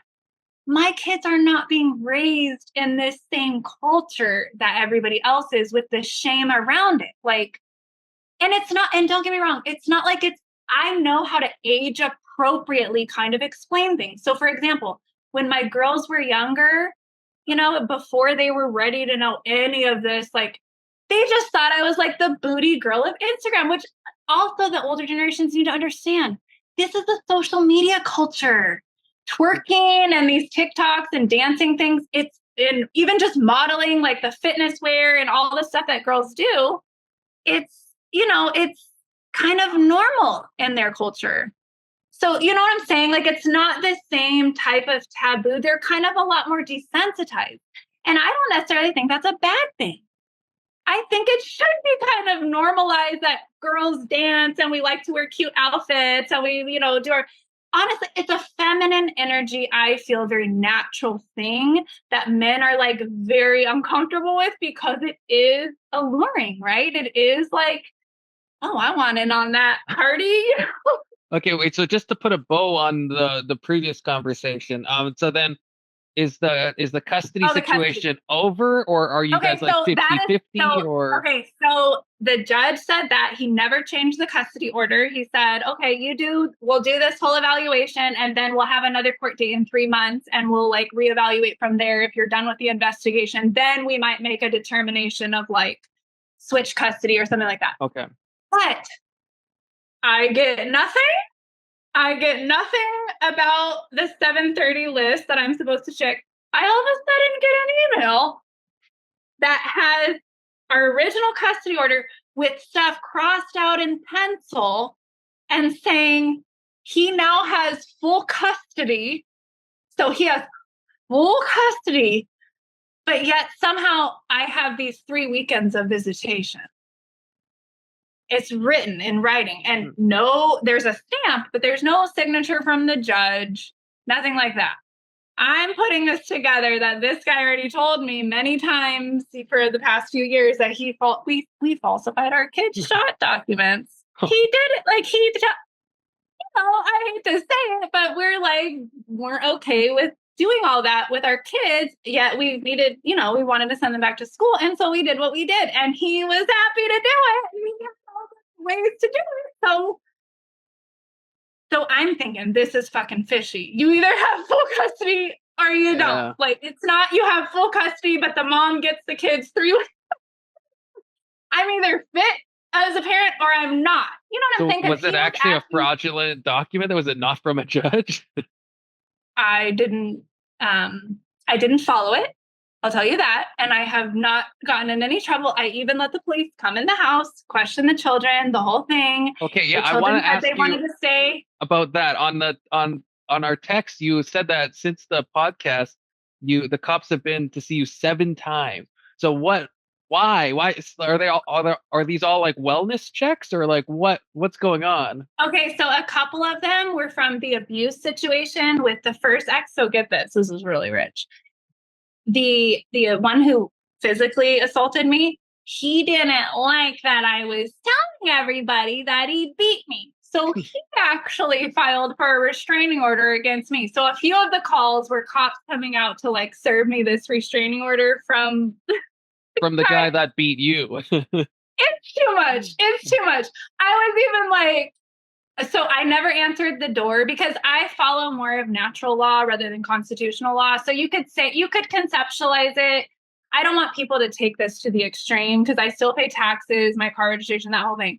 but I kind of roll more like a sovereign citizen. You know what I'm saying? I was gonna ask if I do what I can to be like, listen, if I need ya, I'll let you know. But otherwise, this is a civil matter. We're good. And like, because I knew my own triggers, how these guys operate with the bullying, with the legal system, I just had the wisdom to like, I just figured the least I'm getting roped into these conversations with the cops, the better. If they're actually saying at the door, we have a warrant or anything like that, of course, I'm gonna open the door. But if there's no legal reason why you're here, like this is a freaking ridiculous statement. My kids are perfectly fine. Actually, you guys are stressing us all out. We're perfectly fine trying. And honestly, with the ex-husband, what is so sad to me and what was it's been hard for all of us because the kids witnessed it too. It's like, buddy, we just had a couple little boundaries that we wanted to have as a family, and you had to make it into this whole freaking deal. So yeah, now I have withheld the kids because he showed so many red flag like behaviors and stuff that I was trained very well from going through CPS before and by being in counseling with the kids myself after leaving this relationship. I was always told, when he flares, if red flags happen, it's on you to keep the kids safe and handle it, the way you need to. Go and seek different help because, of course, they're going to police and judges and all this. It's very easy for that to get misconstrued. You know how it is. Whoever's going to pay the fucking legal fees. Sure. I hate to say it, but it's like, but you can see that there was never any, the police or nobody, CPS, nobody had anything against me. And so that is natural law. It is the law that trumps constitutional law. If you know you are keeping your children safe and you know it so deeply that you're willing to get fucking arrested and questioned and detained about the whole thing until it gets settled out, that's how you know you're doing the right fucking thing. And that's where I was at. I was like, I'm just going to risk it. I know what's best for my fucking kids right now. This guy needs to have some accountability, at least of what is appropriate behavior of how to treat me.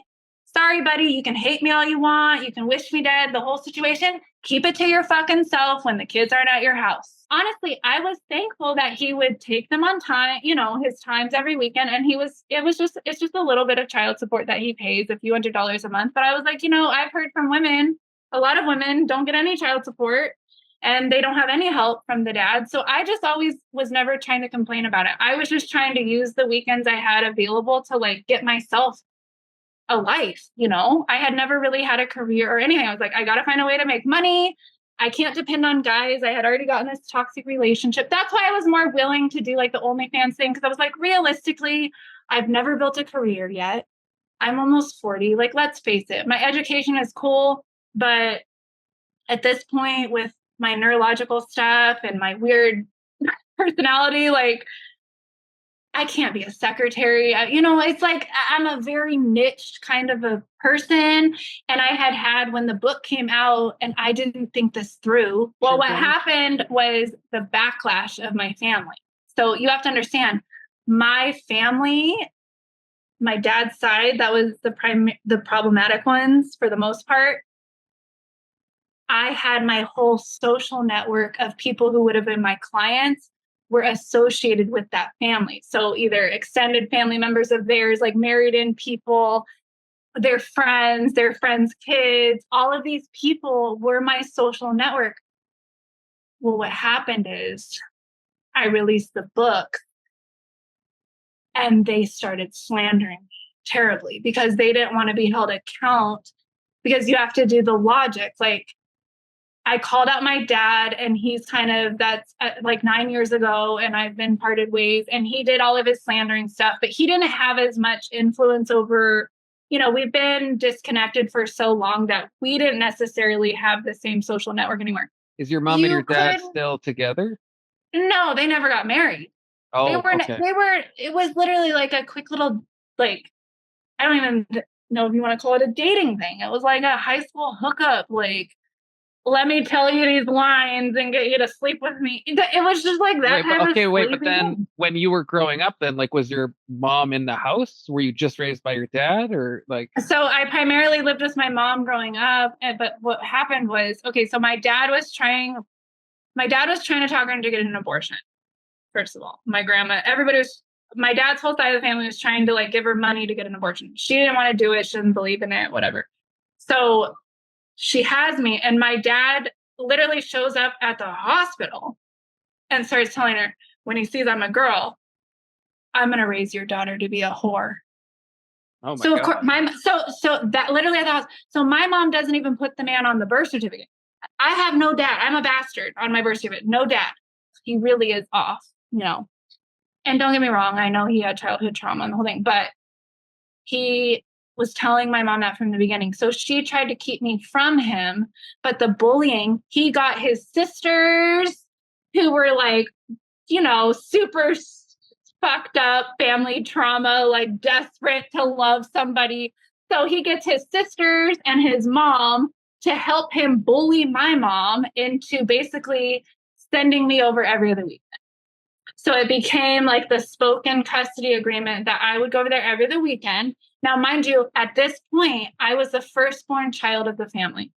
So this is now my understanding of what fucking happened, because the women of the family needed some hope symbol, somebody to love, because we had had so much trauma in the family, and I could go into that, but it was like I was going to be this golden child to the women of the family, but then to my dad, she's going to be my little fuck doll, basically. You know, I don't know what the fuck he was thinking.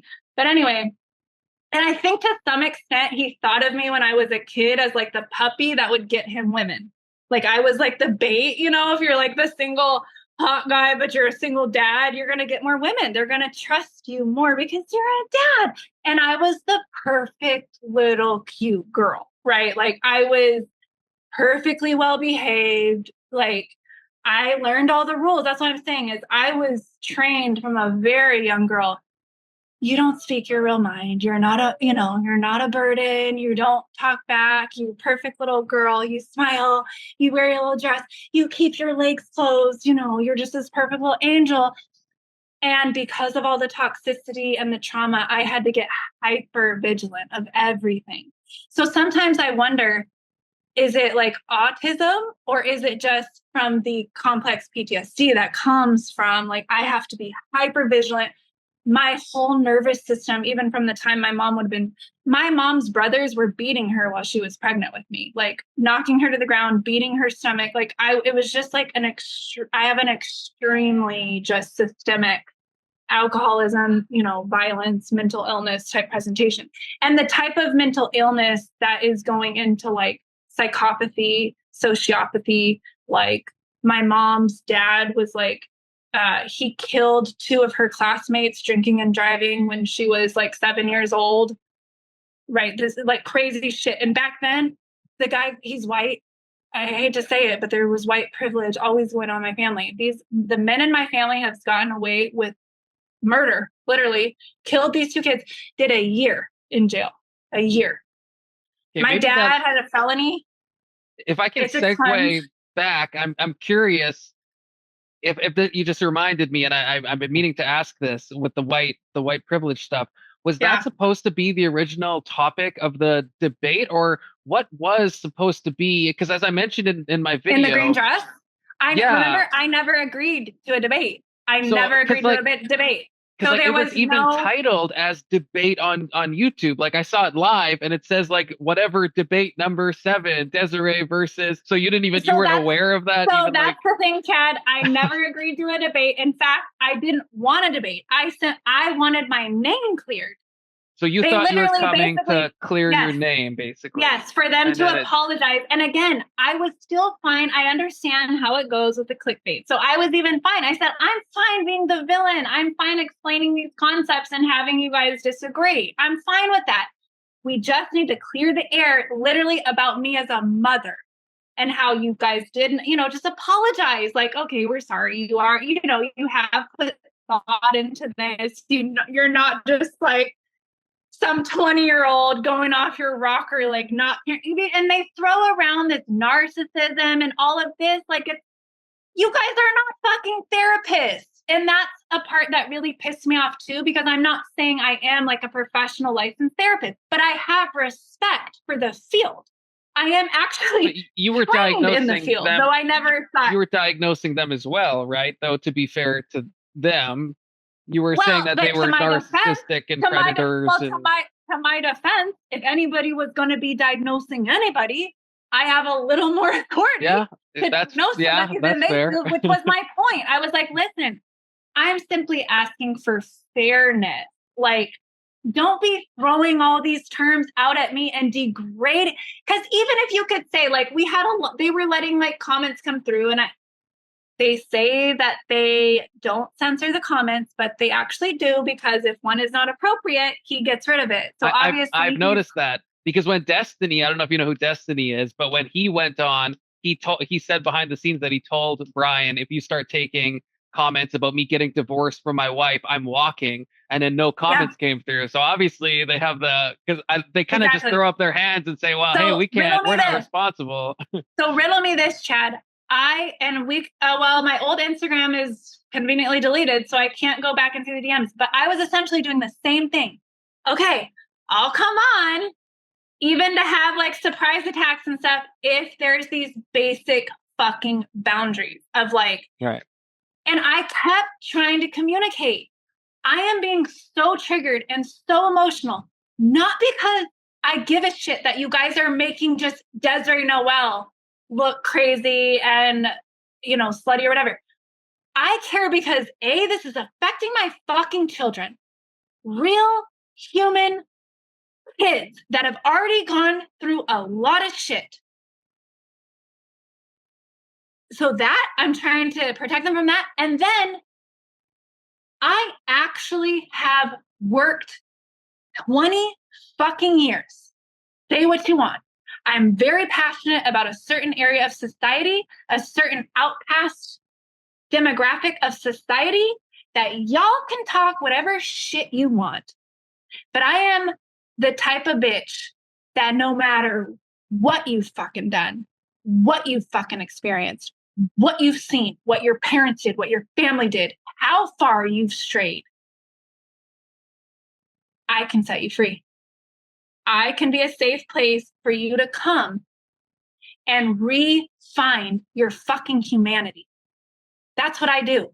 I'm not saying I'm a perfect mom. I was willing to do a thorough evaluation. I was okay with letting my Instagram go, not having the kids be part of this. I'm okay taking classes, doing things like getting resources. All of this stuff I've been okay with, and admitting, okay, there was areas like I really did get convicted. I was like, God, I haven't felt right about the situation with their dad for a while, but I did like my weekends off. So I was kind of like, turning a blind eye, right? I was doing that. And this was all like a big slap in the face. Like, girl, if you're going to really blow up right now and be a leader, be an alpha, lead anybody, anywhere good, you're going to have to do the fucking work right now. So here you go. Honestly, that's how I feel. And so that's how I'm not getting bitter. I have my moments like I've expressed with you, or even Brian, like, God, I get so annoyed with like the ignorant comments, or especially with the negative reviews towards my books, because I can tell they didn't even read the book, for God's sakes. It's a memoir. Do you then, I mentioned on text that I respect that Andrew was rebuking the chatters that were telling to bomb your book and taking away your kids. And I was going to give you that, but the real problem. Well, okay, so here's the thing. And I do want to say that it could, and I've told this to Brian whenever I vent about Andrew stuff or whatever, it is possible that I'm projecting some still of my like residual pain, because Andrew is very similar to the archetype of like my ex-husband that I found that really did a lot of damage. And again, I'm not saying that in the victim sense. Obviously, I chose that relationship. I'm owning that, whatever. But Sure. And I believe if I didn't have this kid thing tying me to him, I would be totally past it by now. You know what I'm saying? Because I could totally, but because there's still this connection, it's like, a little bit of a wound is just still going to kind of be there until we can like completely part ways, which might never happen. You know, we have these children, they're going to grow up, they're going to get married, have parties, we're going to have to go, you know. So I might always have a little bit of a vulnerability there for that type of a presentation of a man. So I do get that. But my criticism is that because of the way that Andrew sort of presents himself automatically as like this authority figure, right? And because we have a full female panel, any female that is, I would say, older than, that's like 20 or older, for the most part, got this same indoctrination of just blanket respect to male authority, especially white male authority. There's just some nuances there where I'm like, did that really help anybody? Or have you presented yourself and created this following in such a way that you say that just to cover yourself with liability? But obviously it didn't help anything because I still got so you don't think he was honest? You don't think, because I think Andrew has a lot of problems, but I don't think he would want your kids taken away. I really don't think. No, I don't. That. No. That's not what I'm saying. If you want my real opinion, I don't think either one of the guys actually, once they learn my real story, I don't think either one of them actually have a problem with me at all. It's just, there's a clickbait drama nature to the show. We already set up a certain precedent. They have a certain persona. Because you came back on, right? After all the debate, I've seen you on since. So obviously you guys are still good. And like, I'm going to keep coming back. Well, okay. It is true that I like literally imprinted on Brian. I think because of, I saw him in this kind of trauma. You have to think, this is primal shit. This is not like logical brain. And that's what people don't understand. We do have primitive, like monkey parts of our brain where if you're triggered emotionally, you just go to that place. It doesn't mean you're mentally ill. It actually means your nervous system is working appropriately for like protective measures, right? So my body registered it like, I'm under attack. If anybody's safe in this room, it's gonna be more Brian rather than Andrew. I know that this is not actually the case, and I've tried to communicate that, but it's like, you guys, I can't help it. I am a woman who has gone through certain abusive experiences. I can't change that. Sometimes, once in a while, and right now I'm in a season where it's kind of raw and triggered again already. On this. And it's super triggered, and the lights are bright, and I haven't eaten for 7 hours. And again, I agreed to it, but you have to understand, I'm gonna sometimes dip into that monkey brain, and that's kind of what happens. So it's like, I attached on to Brian, but then you have to understand, no matter what, all of this has brought me business, and it's made me self-reflect. Sure. It's made me have to level up. It's made me, like, I keep telling Brian, I just, honest to God, like, let me be your personal assistant, your like mentee or something, because honest to God, I respect the man.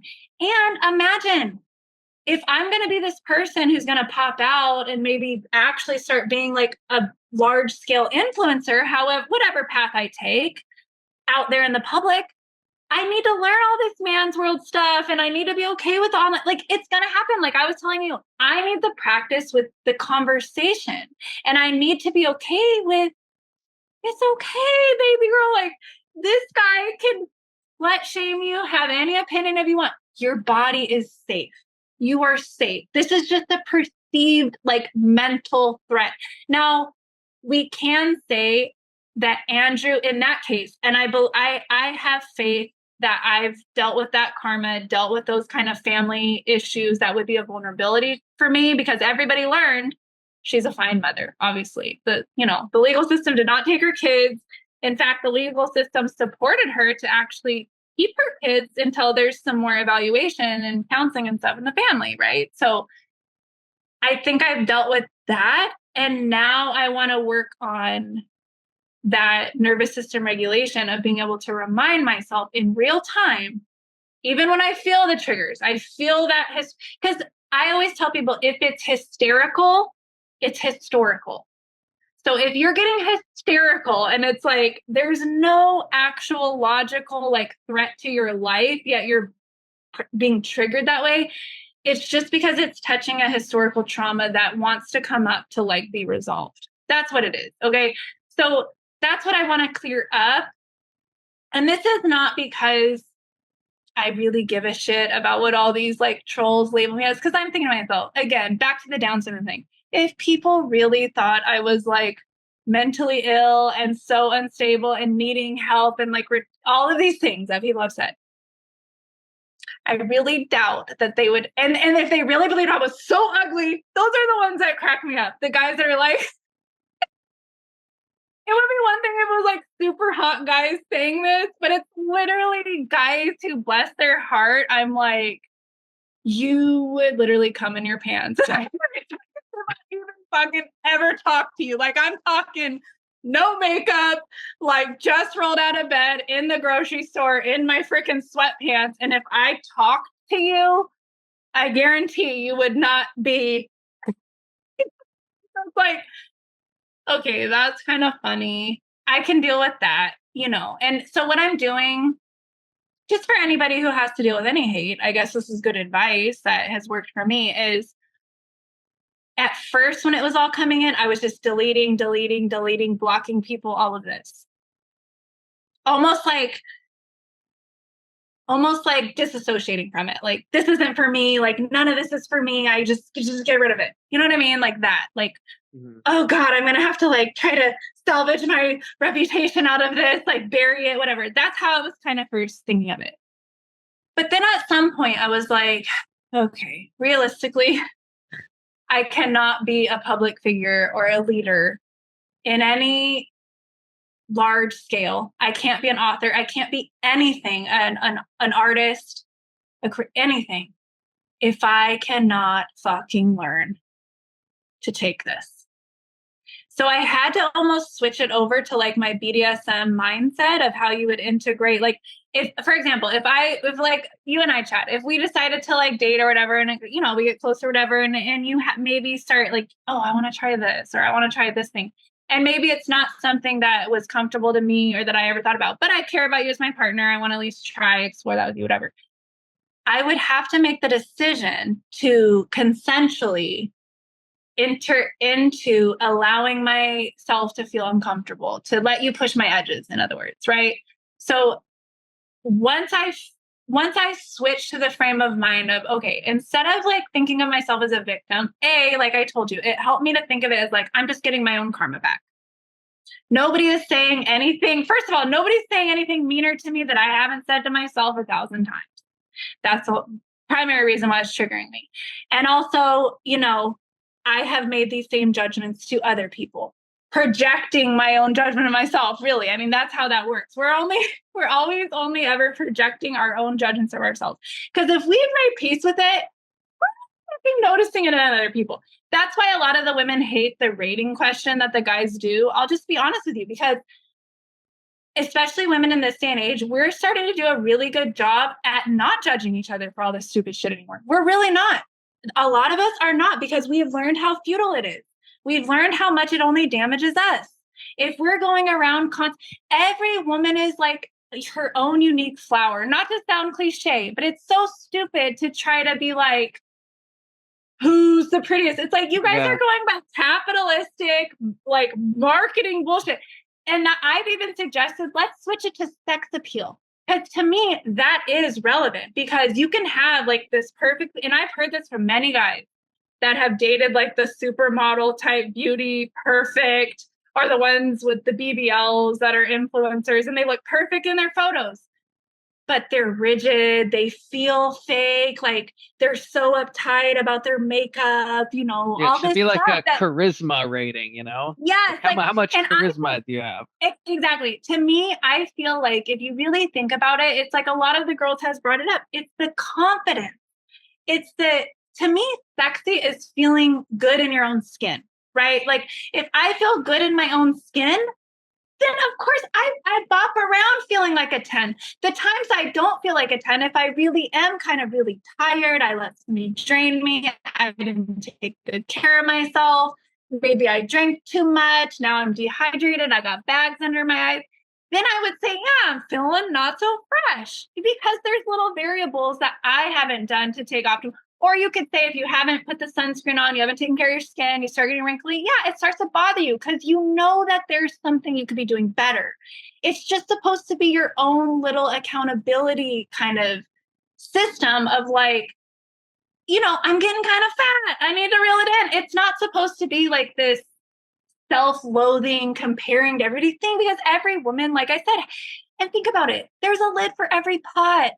Many guys never liked that super skinny little girl like looking thing that we were promoting in the pornography and all that. And I'll rope it back into that with the rating question, because if you listen, they're still bringing up the weight, like normal parts of like a woman's body expanding. The first time we have, some of us are having babies at 19 and getting some stretch marks, and like our hips are growing and all this stuff. Our boobs are starting to sag at 19. So it's like, what the fuck message are you sending? Like, but I do a think lot of these things are just normal. I do think it is fair that they like, okay, first of all, I agree with you. I think the rating question is kind of degenerate, like in a way. Like I get its content and I get it's like it's good for that, but I feel like I just think if they switched it to sex appeal. Don't you think it would be better, like sex appeal? Yeah, probably, because like I think how many. They don't like when people don't answer the question, and they get really like they push back and like, why would you give an answer? But I think it's fair to be like, I think this question puts people's minds in a negative space, and I don't think it's like a positive thing to do this. Like guys don't necessarily understand this because y'all are in your own man world of gaming and whatever, guys. But you have to understand, women have done the same thing in the past 20 years. We've all been getting together. How do you think we changed the whole modeling industry? Now, when you go to Target, you see models with cellulite, stretch marks, holding. The women have been working on that for the past 20 years. Okay, but that's what guys don't understand. We've been doing the inner work and we've been expressing it out in the culture. The guys still are in that old school mentality, Right, but then if I can bring this into the fat shaming type stuff and fat acceptance, you briefly talk about it in the book, and you mentioned it now. I think the reason they bring up can go too far. I think the reason they bring that up is because in general, if we take you, if we added 150 pounds to you, I think you would be less attractive, right? And I don't think that's like a shocking thing to say. But you know what? But here's the thing. I am actually a healthy person. So, for example, I have recently let myself gain about 10 pounds. So I was a size 4 and I let myself go to a size 6. And I purposely wanted to get out of this like restrictive type of, in a sense, I wanted my body to know that it was safe to kind of expand and shrink and kind of change with the different seasons, right? Because I've been going through a lot of stress. So when you're going through a stressful season, that's not the time to cut calories and send the signal to your body that you're also poor and starving. That's not the time to do it. It's basically teaching people that you should look a certain way from when you're a teenager and be like, perky and fit. The guys are supposed to miraculously have 10 years of bodybuilding muscles just appear. And then you're just stay that way until, I don't know, maybe you're like 70, it's maybe okay for you to start showing some age because you've already basically disappeared off to Iceland for your retirement and you just disappear. So it sounds like we agree then. So you do think it can go too far though, the body acceptance. Yeah. You do, because it's not really healthy at any size, right? Like Andrew would call it a cope. It's a cope for just want you to get off my but I will say this. We need to stop getting in everybody else's fucking business. If it's another adult and they're choosing to essentially abuse themselves with the addiction of food, if that's how they want to make it through life, now don't get me wrong, you can have boundaries with them. I have literally cut friends out of my life because they were not taking care of their health at all, like wouldn't even take a multivitamin, like basic things. And then they just wanted to complain about everything. And I was like, you know what? You know the answer. Like, if you're not even, and don't get me wrong, I am very gentle with people because I've been in the same place where I'm all about the bridge. We don't need to jump this giant chasm from here to here. But what's the first steps we can start taking? Maybe we can start taking a fucking multivitamin. Maybe you can start taking a 10-minute fucking walk in the park.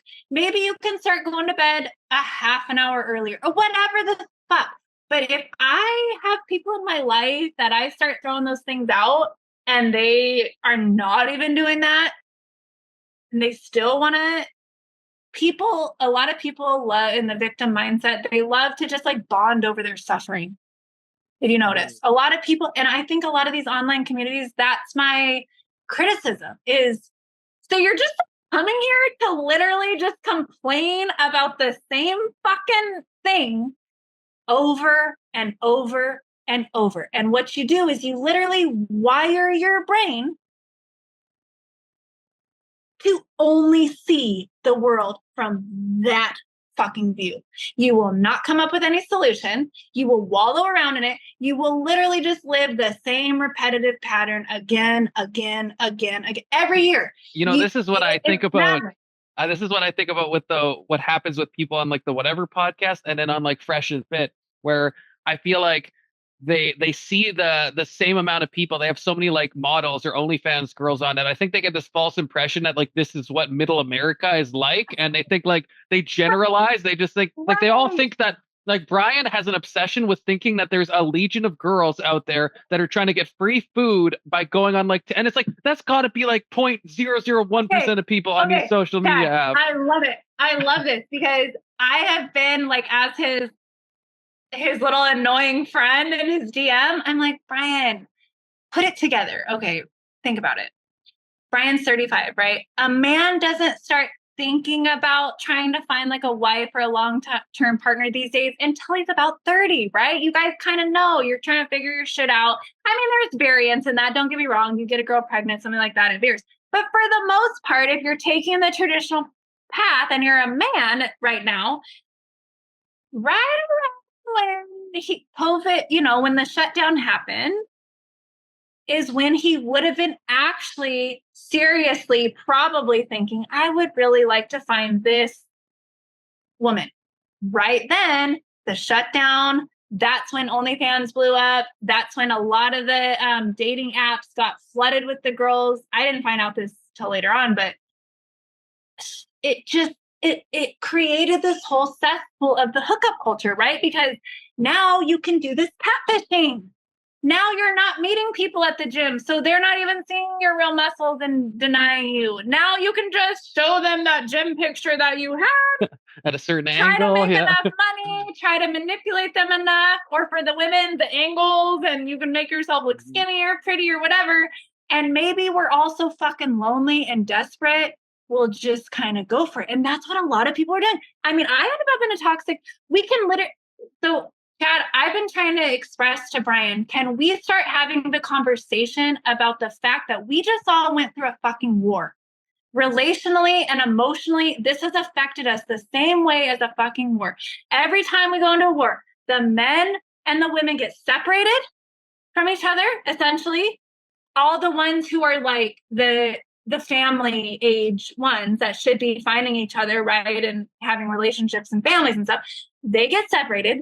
The women have to go super independent. So we become like men, women. Like what I'm saying is, if you think about it, that's what made the boom of female entrepreneurs. Again, I'm not saying we haven't had other times, but, and at the same, it was such a weird fucking time because a lot of the moms who had been working out of the home and they had the whole feminist kind of merging lifestyle to family, a lot of the families learned that they liked the wife staying home again. They liked that. They liked homeschooling. So we had a huge wave of families The families who did okay, and I think this is why we're all having this desire, this urge to kind of revert back to tradition, is because so many of us realize the value of, first of all, it made us all think about our own health autonomy, our own body autonomy, right? Like, it really was essentially, we've been going through a civil war. Psychologically, emotionally, it has parted men and women for these various reasons. It's parted. They've made it into a political party thing. But I think what it's really shown, and which is what I'm trying to communicate to people, is like, we need to stop expecting our leaders to align with every single fucking thing on our list too. We need to start being logical people. This country is in a fucking financial shit show right now. So why are you voting for Trump? Is it the because economics? I'm an entrepreneur. Because I'm an entrepreneur, and because I believe that it's not because I love it. And also, I think he's a savant. I think he's autistic. That's hence the social awkwardness and the intense. Like, he's a money savant. The man is money. He'll just make it fucking appear. He knows how to manifest money. What the fuck does the average American need right now but money? Did you vote for him in 2016 and 2020? Or is this a recent so funny? Thing? You know what's so funny? Okay. I'm trying to remember how it all went. So last election, I voted Biden. Oh, did you? It was totally veered course because I grew up like Republican, like my family was very into politics, very conservative, the whole situation. But obviously, as I've gone through deconstructing from the religious stuff and women, the sexuality stuff and everything, I was like, okay, society, come on. We need to be more inclusive. There's homosexuals, make peace with it. There's people who want to get particular surgeries and do certain things with their avatar. Like, come on. Like, can we all stop judging people for being different so we can focus on actually watching for the predators who are, taking all this? We need to be looking for essentially the pedophiles who are getting switched into female bodies so they can have access to more kids and things like that. You know what I'm saying? Like, that's, and I don't want the kids to think that they're furries and can like shit in a cat box, a little fart. But anyway, I digress. You now can no longer look a woman in the face and tell her that she's not allowed to have the same type of sexually experimental type of phase in her life safely and responsibly, just like a man can. So that's a huge difference that we need to understand, that women are now going to present in kind of this, not to sound cliche, but kind of this bad bitch presentation, right? We're gonna want kind of the same social liberties as men. Like, Andrew makes the argument, well, women should be slut shamed and all this because it's so dangerous. Da, da, da. And it's like, Andrew, no, it's not. Like, we need to properly educate the girls, and the schools are doing better. Families are doing better. I mean, for me, I'm not trying to hide all this shit from my daughters. I'm waiting for the signs that they're ready to have these conversations, and then I know how to guide them. Yeah, I think I'm in like the middle. I think that all genders should be equally slut shamed. I'm an equal opportunity slut shamer. I want to slut shame the men too. No, exactly. And here's the thing, Andrew, that just from studying my own human evolution, but then also observing others, the only reason people keep expressing this very kind of toxic hookup culture promiscuity later in life is because they never emotionally pass that adolescent phase. That's all it is. Once a human being, we go through different stages. We're supposed to go through an experimental, sort of rebellious adolescent phase. We should all be doing it very much younger and quicker. But because we're getting stunted with marketing tactics, keeping the boys on video games and pornography for all this time. So you have 30-year-old men, maybe they learned bodybuilding and how to make money so they look like they're a man, and they got taught to act this like macho way, so we're calling them a man, but they literally have the emotional maturity of a fucking 15-year-old. goes to follow. You get these Justin Wallers, Andrew Tate guys who are these pictures of masculinity, and they're literally training these young guys to focus on bodybuilding and making money and not have traditional like chivalry or anything because these bitches owe us. I mean, it's like, okay, well, and Justin Waller, I have a point of contention with him because he's out, and I don't know if Andrew Tate's the same way. I haven't really followed him as much. But we got Justin, and a lot of guys will promote it's okay for them to be non-monogamous. But if the woman's not she's not wife material. Yeah, you know, Fresh and Fit always do that. Like Myron Gaines, they always talk about how and then they want to fall back on like biology or some shit. Yeah. I'm like, women they tell their audience to like that you should sleep with like 30 women before you pick it to get like this abundance mentality. But then if a girl has a body count of like 5, she's like for the streets. And they love to keep promoting how it lowers our value when that's literally just a psychological construct that they, in their mind, they want to lower your value. To a lot of men, and don't get me wrong, I'm not saying like a woman who just is really in like an active, crazy like trauma response and like using all this like a drug frenzy and has like thousands of people. Don't take it to the extreme. I hate how everybody wants to go to the absolute extreme.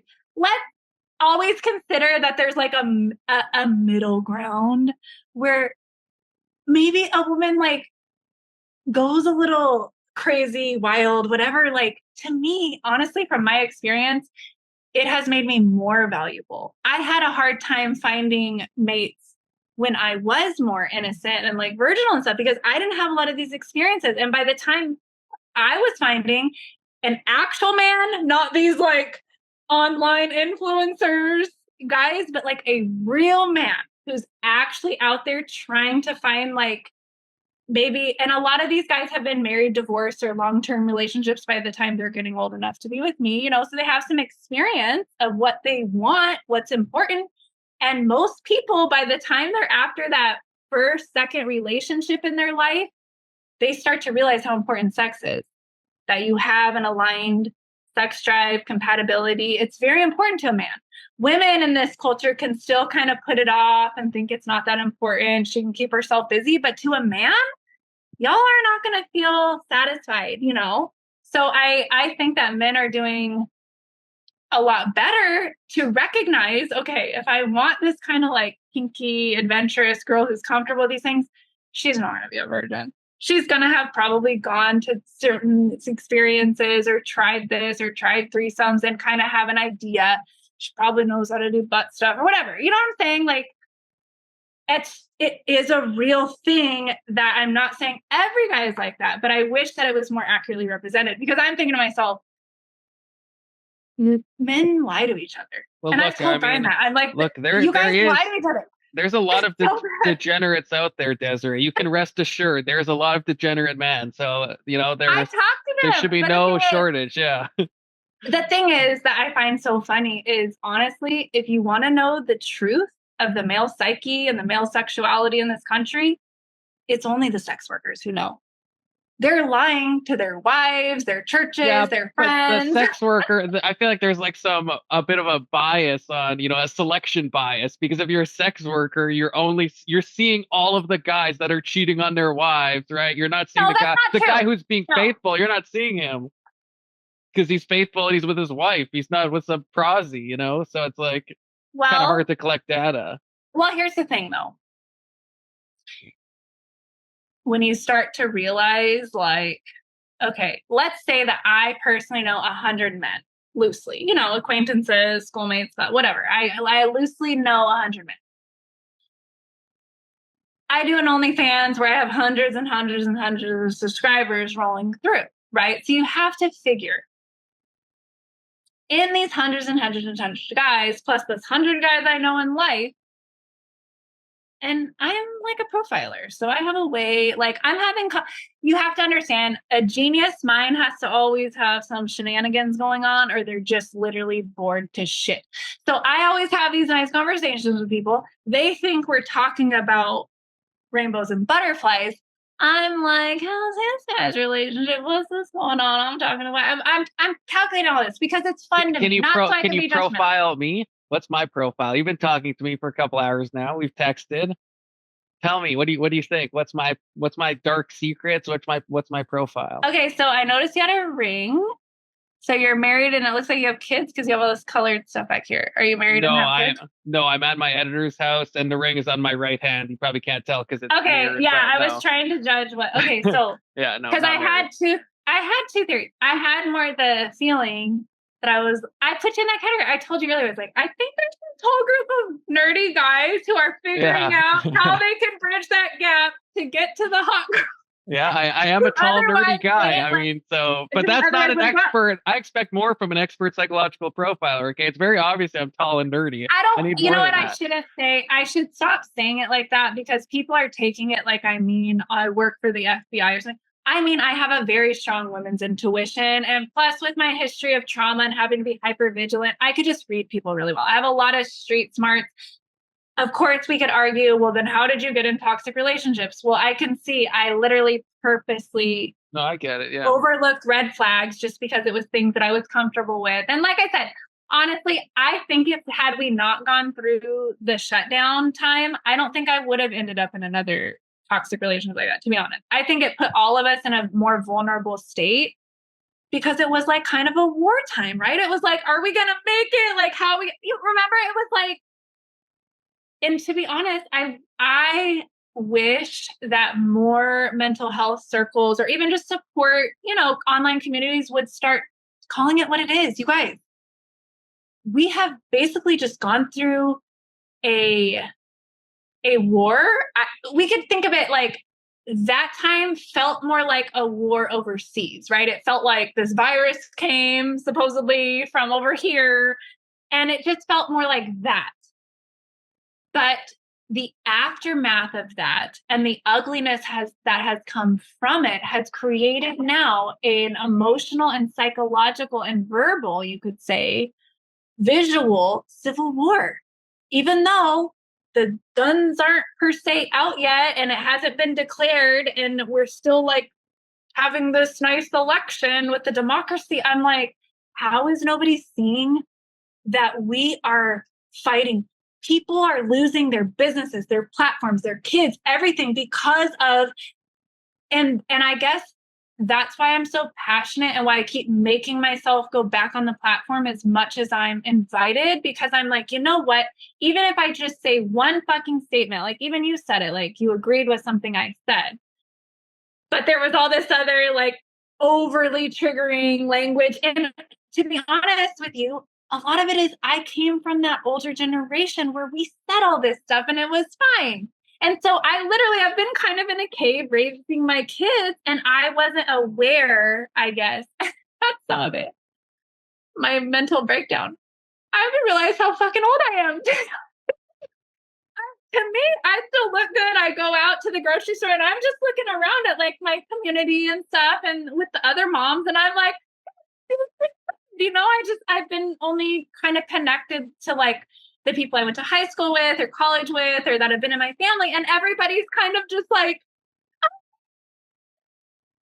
and in that sense, I can laugh at like being called delusional now because I'm like, in a sense, I have kind of lived in my little safe bubble of like, I'm doing well in this little safe bubble. But when I popped out to the rest of the N word, I'm like, you guys, we just said it. And I'm a white girl with ass. So you have to understand, I was raised on the street by the black people like this.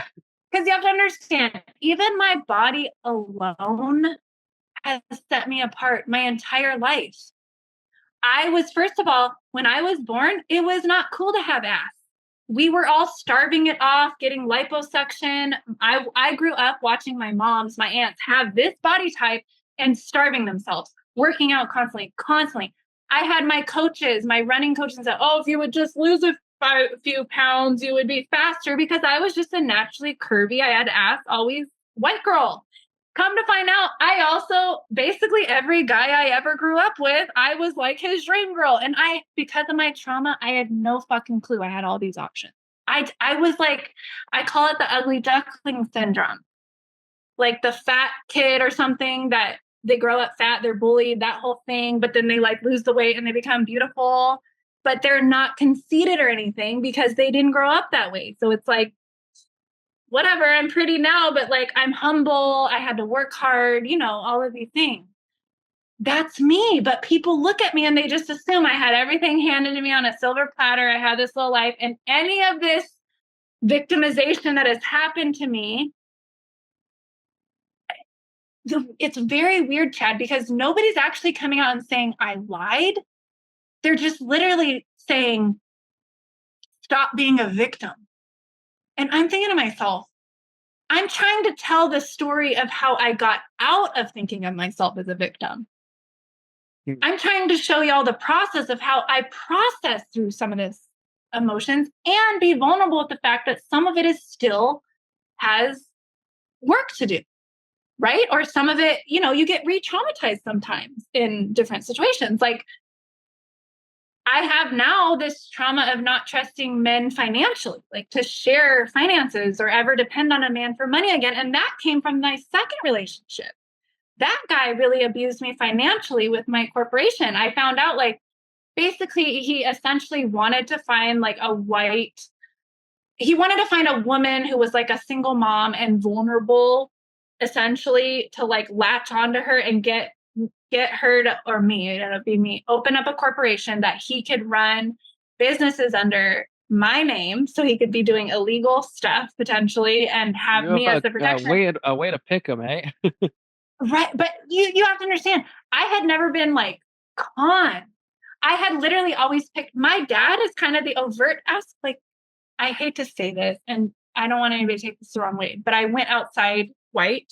I had only ever really been with white culture or some like Black culture stuff, but I had never been in a actual like long-term relationship with a Black man. Just like I got along with that culture, I was always hip hop culture at the dances, twerking, all that.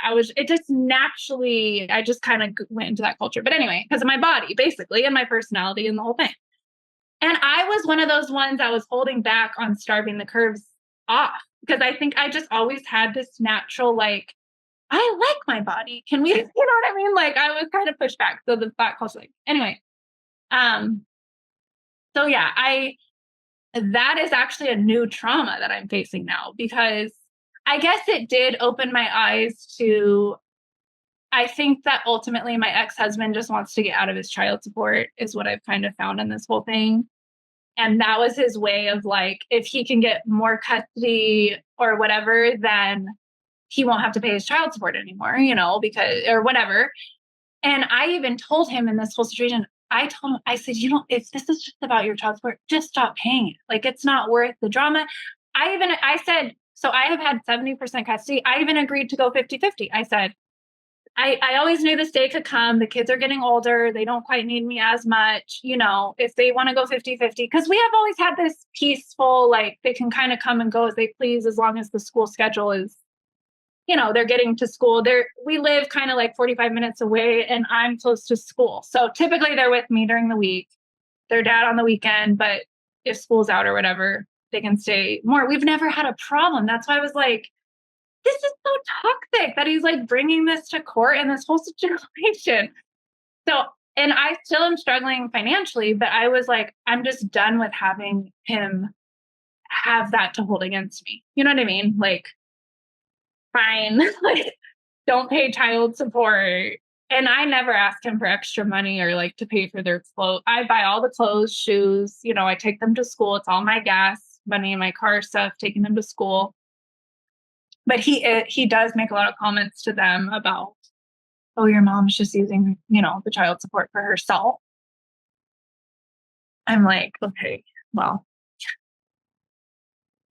I guess I'm, I'm buying extra coffee to put up with all this or whatever. I'm using your child support for the tequila to get through this situation, I don't know. You, a question about, I don't want to forget to ask this. When you going back to when you and when you were in the debate, or what was it debate, but what you didn't know was a debate. when you leave at a certain point, you leave the studio, I think you break down, you leave, but then you come back. And I guess I'm curious, why did you come back? Like if it was toxic and it's bad and you left, so what happened? I could tell that I was starting to get so triggered that this was really bringing up like this deep pain for me. And like the fact that I was never apologized to, it was just all hitting me. I was like, they didn't at all intend this to like make me look better at all. And so it was just re-triggering like the previous trauma. Like I was going into it having hope that like they would make restitution, you could say, and like at least apologize, clear up the childhood thing. And then again, I was totally fine getting into whatever topics, but the fact that they never even did that, so I don't have a base level of trust, then I feel like we're just going straight back in to discrediting literally my life's work. I know everybody's just thinking, oh, she's just another one of these catfish that popped up in the pandemic, wrote some freaking stupid book, called it a stupid thing and knows nothing and is just an OnlyFans model. But that's not the case. Like I literally am the real deal person who has spent hundreds of thousands of dollars on my education. And I don't do that for clout to throw it out. I'm just saying that's how passionate I was about this subject. I have immersed myself so much that I was starting to realize I do sound like a psychopath sometimes when I'm talking about these things, because and finally I've sought some therapy after everybody was like, blah, blah. The therapist essentially told me it's because I am a therapist. I am the same as a priest, a counselor, any of these people.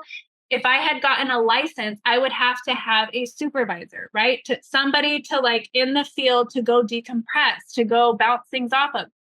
Therapists struggle with stuff too. Therapists are sometimes attracted to their people or thinking weird thoughts, or they have nightmares. They have people that they just can't work with for whatever reason. We have breakdowns over, things that are happening to children that we know about and all these things. It's heavy, heavy work. And even though I have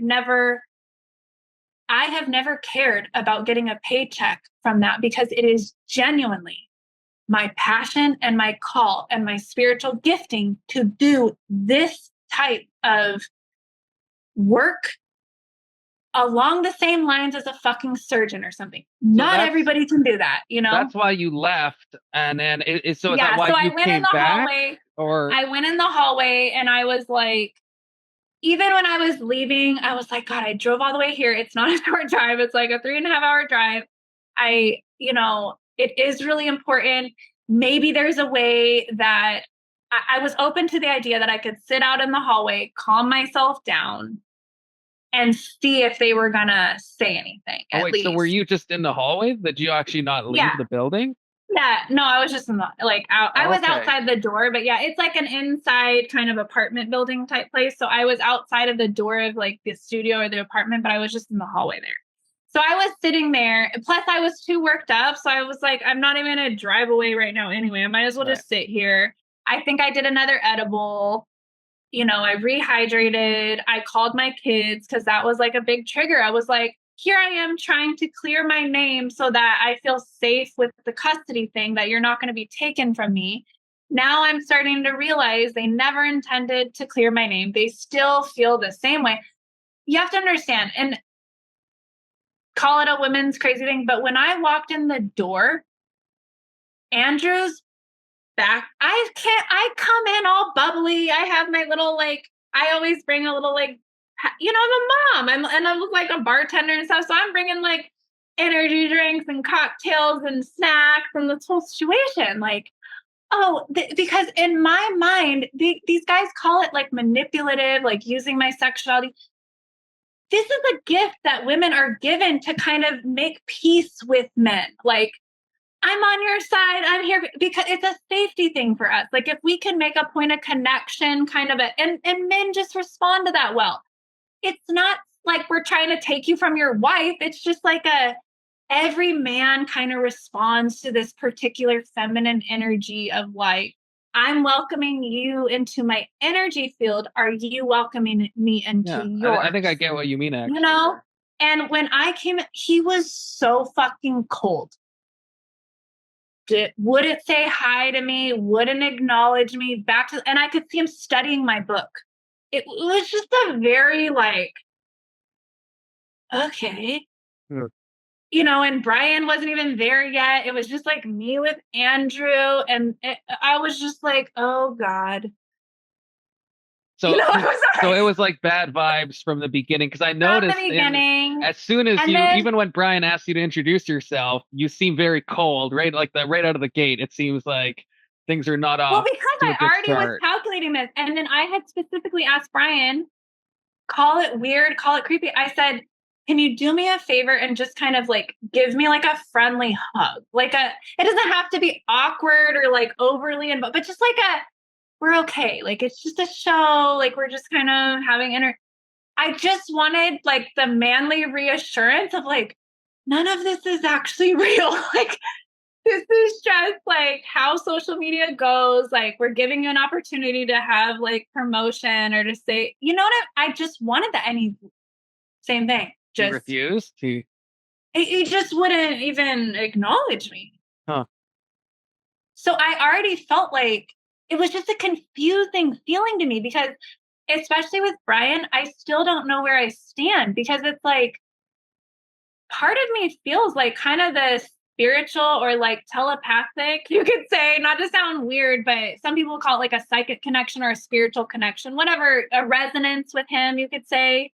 I feel this like resonance with him that obviously I kind of sexualize because we're kind of the same age. He's attractive, you know, like that's the whole thing. Like, I'm kind of like, oh, even though you're younger than me, like I look up to this like platform you built. I respect you. Like, I don't need your money. I don't need your kids. Like, I'm not trying to get married. Like, maybe we could like be friends or, you know, just something like that I feel a resonance with him where I don't have access to a lot of people that I feel like have done more than me, you know, especially as far as like actually monetizing these little weird things that we do. And that's my next level up. Like, that's what I really want to do. I don't want to have to depend on men all the time for money. And I don't want to stay in this victim mindset when, let's face it, I have like an ideal look right now. I'm kind of at this prime where I can easily make pretty decent money, like jiggling my ass for the,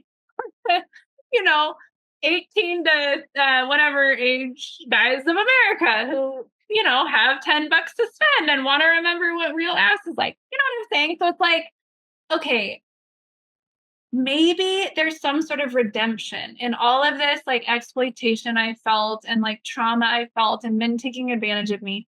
Maybe I can kind of look at this like, I'm, you know, making some easy money now and I don't have to depend on any of you anymore. And, you know, I turned this into, because honestly, there's really good money that can be made. And I've already gotten like one modeling kind of contract to do like a bikini line and lingerie. So ultimately, my dream is to be like a pinup model, like an actual sex symbol for the culture, but like clothed, you know, like or Victoria's Secret model or something like that. Like honestly, that's more my dream. And even to start like my own bikini line or lingerie, I would love to have like sex toys, you know, like a whole woman's kind of line, like a empowered, sexy woman's line. Not against men by any means, but just like this is how you can feel good about yourself and explore yourself as a woman and be feminine, but not necessarily like dependent and like in the servitude kind of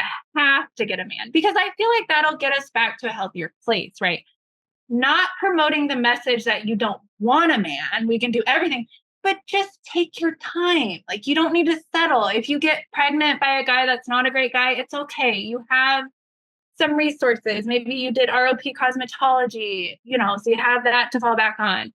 You have some community resources, blah, blah, blah. I just think if we create a social environment that helps the young people, slow down the need to like be latching onto each other to share resources.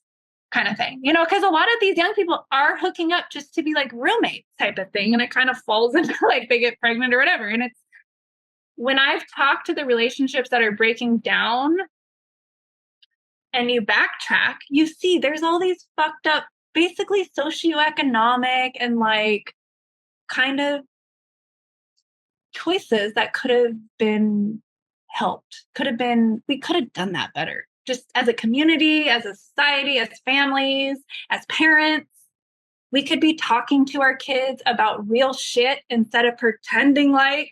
And here's the thing, as a mom, I'm tripping out because I'm like, you know, my kids are saying stuff like, somebody might say dick or, you know, ball sack. And I'm like, you know, but I'm like, wait a second. I was saying that, you know, at that age. And it's like, why does every fucking parent generation forget that they did all this same shit? We were exposed to all the same shit. I would even say some of these kids now are more infantilized than they ever were. We have more virgins now. You don't believe the DMs of the virgins that I'm getting that are like, they're honest to God, been virgins for so long that now it's becoming like this phobia. They're asking me if they can pay me to take their virginity and all this. Oh yeah, and I'm just like, unfortunately, I believe it. I'm just like, I feel for them, but I'm like, Can I push you on one thing that you said that I really want to get this asked? Because I don't know if you still hold to this. There's a time when you're talking to Brian and Andrew when you say that you think that they should die. For what they've is that just for content? Were you just mad, or do you don't like truly believe that? Do you? And then that led into like, if my children were like guilty of these crimes. My point was that everybody should be held accountable for what they are either contributing or taking away, basically, because I'm going back to that universal law of circulation. So you get what you give. You know, it's the law of the harvest. You reap what you sow, whatever. So my point was that I had particular views and experiences with Brian and the platform, and then Andrew, that from my perspective, from my experience, were more harmful to me as an individual and then to society that they're influencing. And I'm holding them, mind you, to a higher standard than the average person because they have built up this whole influential platform. Okay, you didn't have to do that, but you did. Somebody allowed that to happen. And so now you have a higher fucking responsibility. Y'all did not get proper consent from me or any of these girls of what this situation actually is. My ex-husband is exactly type and used your exact book to try to, first of all, abuse me further and get children taken from their mother. Not that he could afford them, not that he has enough room at his house, not because he actually gives a shit. But Brian and Andrew don't want that. You agreed with me there, right? But you have to understand, from my perspective in leadership, I'm thinking, yeah, that would be better if you were not spreading these messages, because even if it's 10% of the population are these toxic guys and the rest are great. But do you still hold to that? Do you still wish that Andrew and Brian would die? I guess is what, because that really disturbs me. Unironically, I think that's like troubling.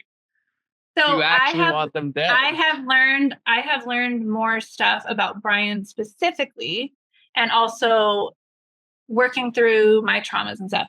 So I can say that I no longer wish that. It's not even that I wish that. I was just simply making a judgment. It appears that you would, by natural law, deserve that. Like, that's what's coming to you, basically. So that's more was what I was getting across. And no different than my own children.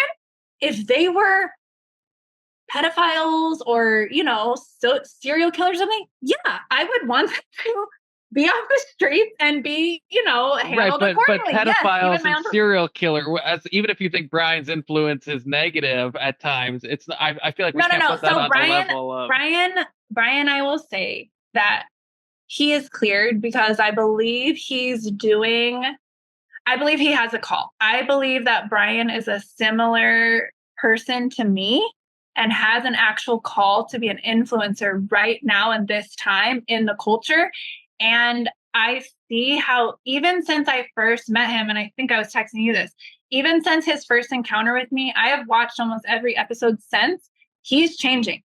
Now, a lot of these people might not see the subtleties. He's loosening up about a lot of things. Every single episode, he has essentially backed down from like a hard and fast thing. He has made exceptions. Like his last one was, maybe I would date somebody who had been like a stripper or something, depending on the situation, right? Because no matter what, and maybe I'm just being delusional and thinking that it was me who had that influence.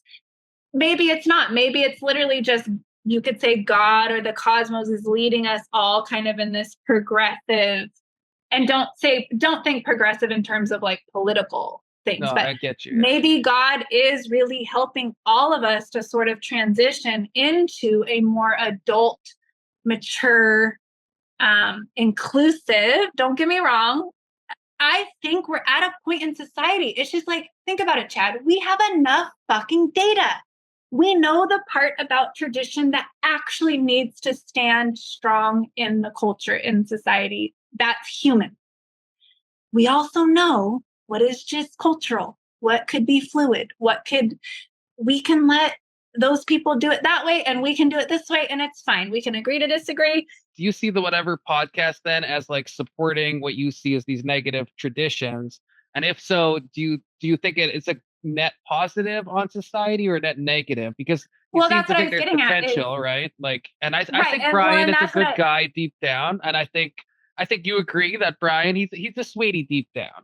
He's not. I don't think he's a bad guy. Right? I think he's just honestly been one of these guys who had his own personal like bad experiences and traumas during that shutdown time, when it was right when he was starting to turn his brain on to paying attention to man-woman relating and finding a mate. I mean, think about it. Just logically, even without knowing a bunch of personal details, just by profiling his age, he talks about his values. He said the other day, it was like 4 years ago, I think he stopped gaming. So it was around that time where he was like, his natural drives were kicking in, that he was like, okay, it's about time that I like go hunting for my woman and I should probably have a kid.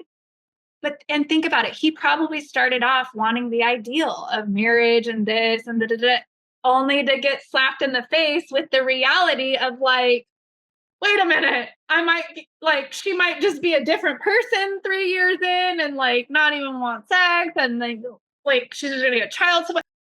Honestly, you have to understand our brains have two different hemispheres. One side learns linguistically, visually, linguistically, the whole thing. Our left side, like the feminine side, the artistic side, right? That gets communicated to through music, art, like all of that. That's a whole so you have to figure, I realized this. I was like, oh my God. Even though my masculine part, my logical part was getting trained by the programs of like my family, my dad, society, whatever, I was being raised by Eminem. Literally, I listened to his music and I thought to myself, because I have had the thought, how the fuck have I known? I just intuitively knew how to handle the police with natural law. Who the fuck would know how to do that? And I'm starting to think, I would know when to answer the door, when not to answer the door, when to respond to an email, when to not.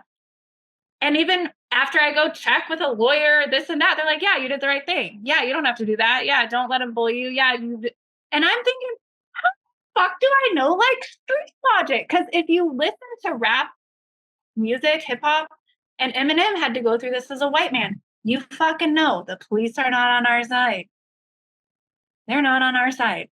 The police started out as a system to herd slaves back to their owners in this country. I hate to break it to y'all, but that we have never as a society worked through the energetics of that to change that. So it's still basically the same type of thing. Now, of course, don't take that out of context. There are still like great police officers who really do have their eyes on the right thing and all of that. But you have to understand, no different than how the energetics of this whole country has gotten so convoluted with greed and, you know, capitalism and all that, that doesn't mean that all of government is horrible and every, you know, social service worker is terrible.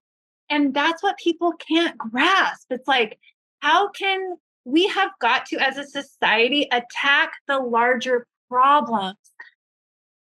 Don't attack the freaking girl going up to get the abortion. Attack the freaking systemic poverty and issues that are causing all these girls to go get the abortion. Come on, people. Like, leave that woman alone. I think there's a lot of going through a very hard behind decision. The scenes that are like hard right. to... Right. And okay, we're gonna have to do a part 2 because there's so much I still want to talk to you about, but we're already like in a 3-hour long video here. So if you're willing to come back at a certain point, that would be great, because I really good for me. It's good for me, and I appreciate you. I appreciate you helping me feel safe to get my word across, but also give me the pushback, because I think that's good, and it helps me learn how. I really do want to learn how to be able to talk about taboo things and even have those triggers and those shock values, but not go so over the top, like you were saying with your feedback. Is like, but if you sound so crazy and you don't tell your like actual solid advice that could apply for everybody until the end, and everybody, because it's natural as humans, we make our judgment and then we kind of just go with that judgment we make. You know, we don't. I was even thinking maybe if I would have been more polite to Brian initially, maybe he would have been kinder to me on that first episode. I don't know. We'll never know. But I would like to work on timing and words. Like I said, I'm old. I'm starting to learn like the words not to say, the hot button ones. And yeah, I think you did a good job this time. You know, I don't think I'll have to really bleep anything out. So well, and imagine I'm in my own space. That helps. You know, I feel safe here. We had already talked beforehand, and I appreciate the communication beforehand of like the reassurance and understanding. This is so, it's been hard for me to come to terms with this, but what I've learned is that if I'm going to be interacting with a man, and I'll say specifically man, not to be like sexist, but just because I'm wired to have an extra kind of measure of caution when I'm dealing with men. It's just, you know, it's survival instinct. Sure. So what I'm learning about myself is I really need to have some sort of sense that that man kind of accepts me or likes me or like doesn't totally hate me and want me to die, not be alive. I just need some, and that was the gesture with Brian was saying, look, listen, I get it. You're talking to a billion bitches a day. I get you might not want to coddle me or like have these conversations, but can you just give me like a side hug? Like, yeah, no, I think that's a fair request. Something, yeah. Just to say, like, again, reassure me, like, it's a social media. It's not actually real. I'm sure if we sat down as friends at a barbecue or something, we would find similarities and we would find differences and we would find a way to be okay with each other's differences. Like, who gives a shit? Oh, she's an OnlyFans model. Okay, well, I'm not marrying her. Oh, he doesn't like OnlyFans model. Okay, well, that doesn't mean you're like mortal enemies, right? Like exactly, but like you're doing influencing. I'm trying to pop out there. How did you monetize your YouTube channel? You know, just like we could find points. I could give him maybe some pointers with the ladies or whatever. But I just feel like I am the type of person that is that way. I can go, and that's why historically I've gotten along so well in life, because I'm very adaptable. I can get dropped in a situation and be okay with people and culture. But when I have like this, like there's no way that you're letting me at all be friends with you in any way or come to some point of like, can we just pretend like it's like 9/11 and like we think the world is ending and like we're all human and we live on this continent, so can we just like hug each other and like make a plan to save the kids? You know?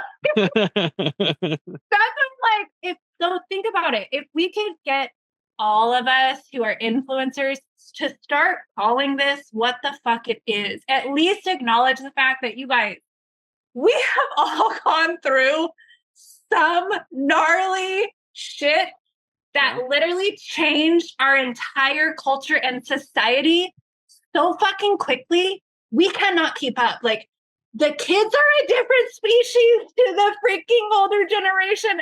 And I call it the sandwich generation. Like, we're the bridge generation where we're like, okay, wait, we can't parent the kids how we got. Wait a second. Our parents are abusing us our whole life.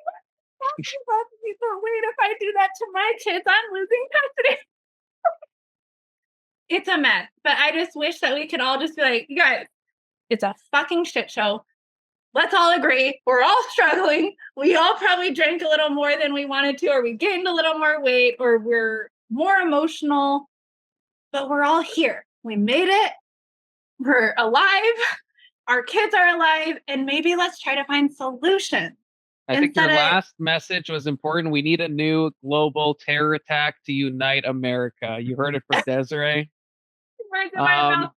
Buy this book, link in description, Bad Bitch Handbook, unironically an interesting book, okay?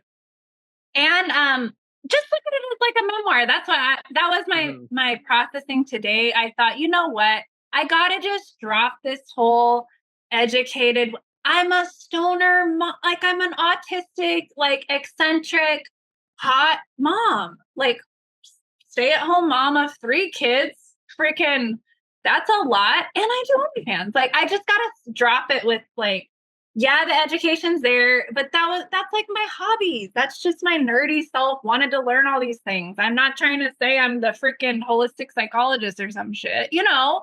Right. But I did learn a lot from these people. You have a foot in many worlds, right? You're like you contain multitudes, Desiree, right? You're in so many different things.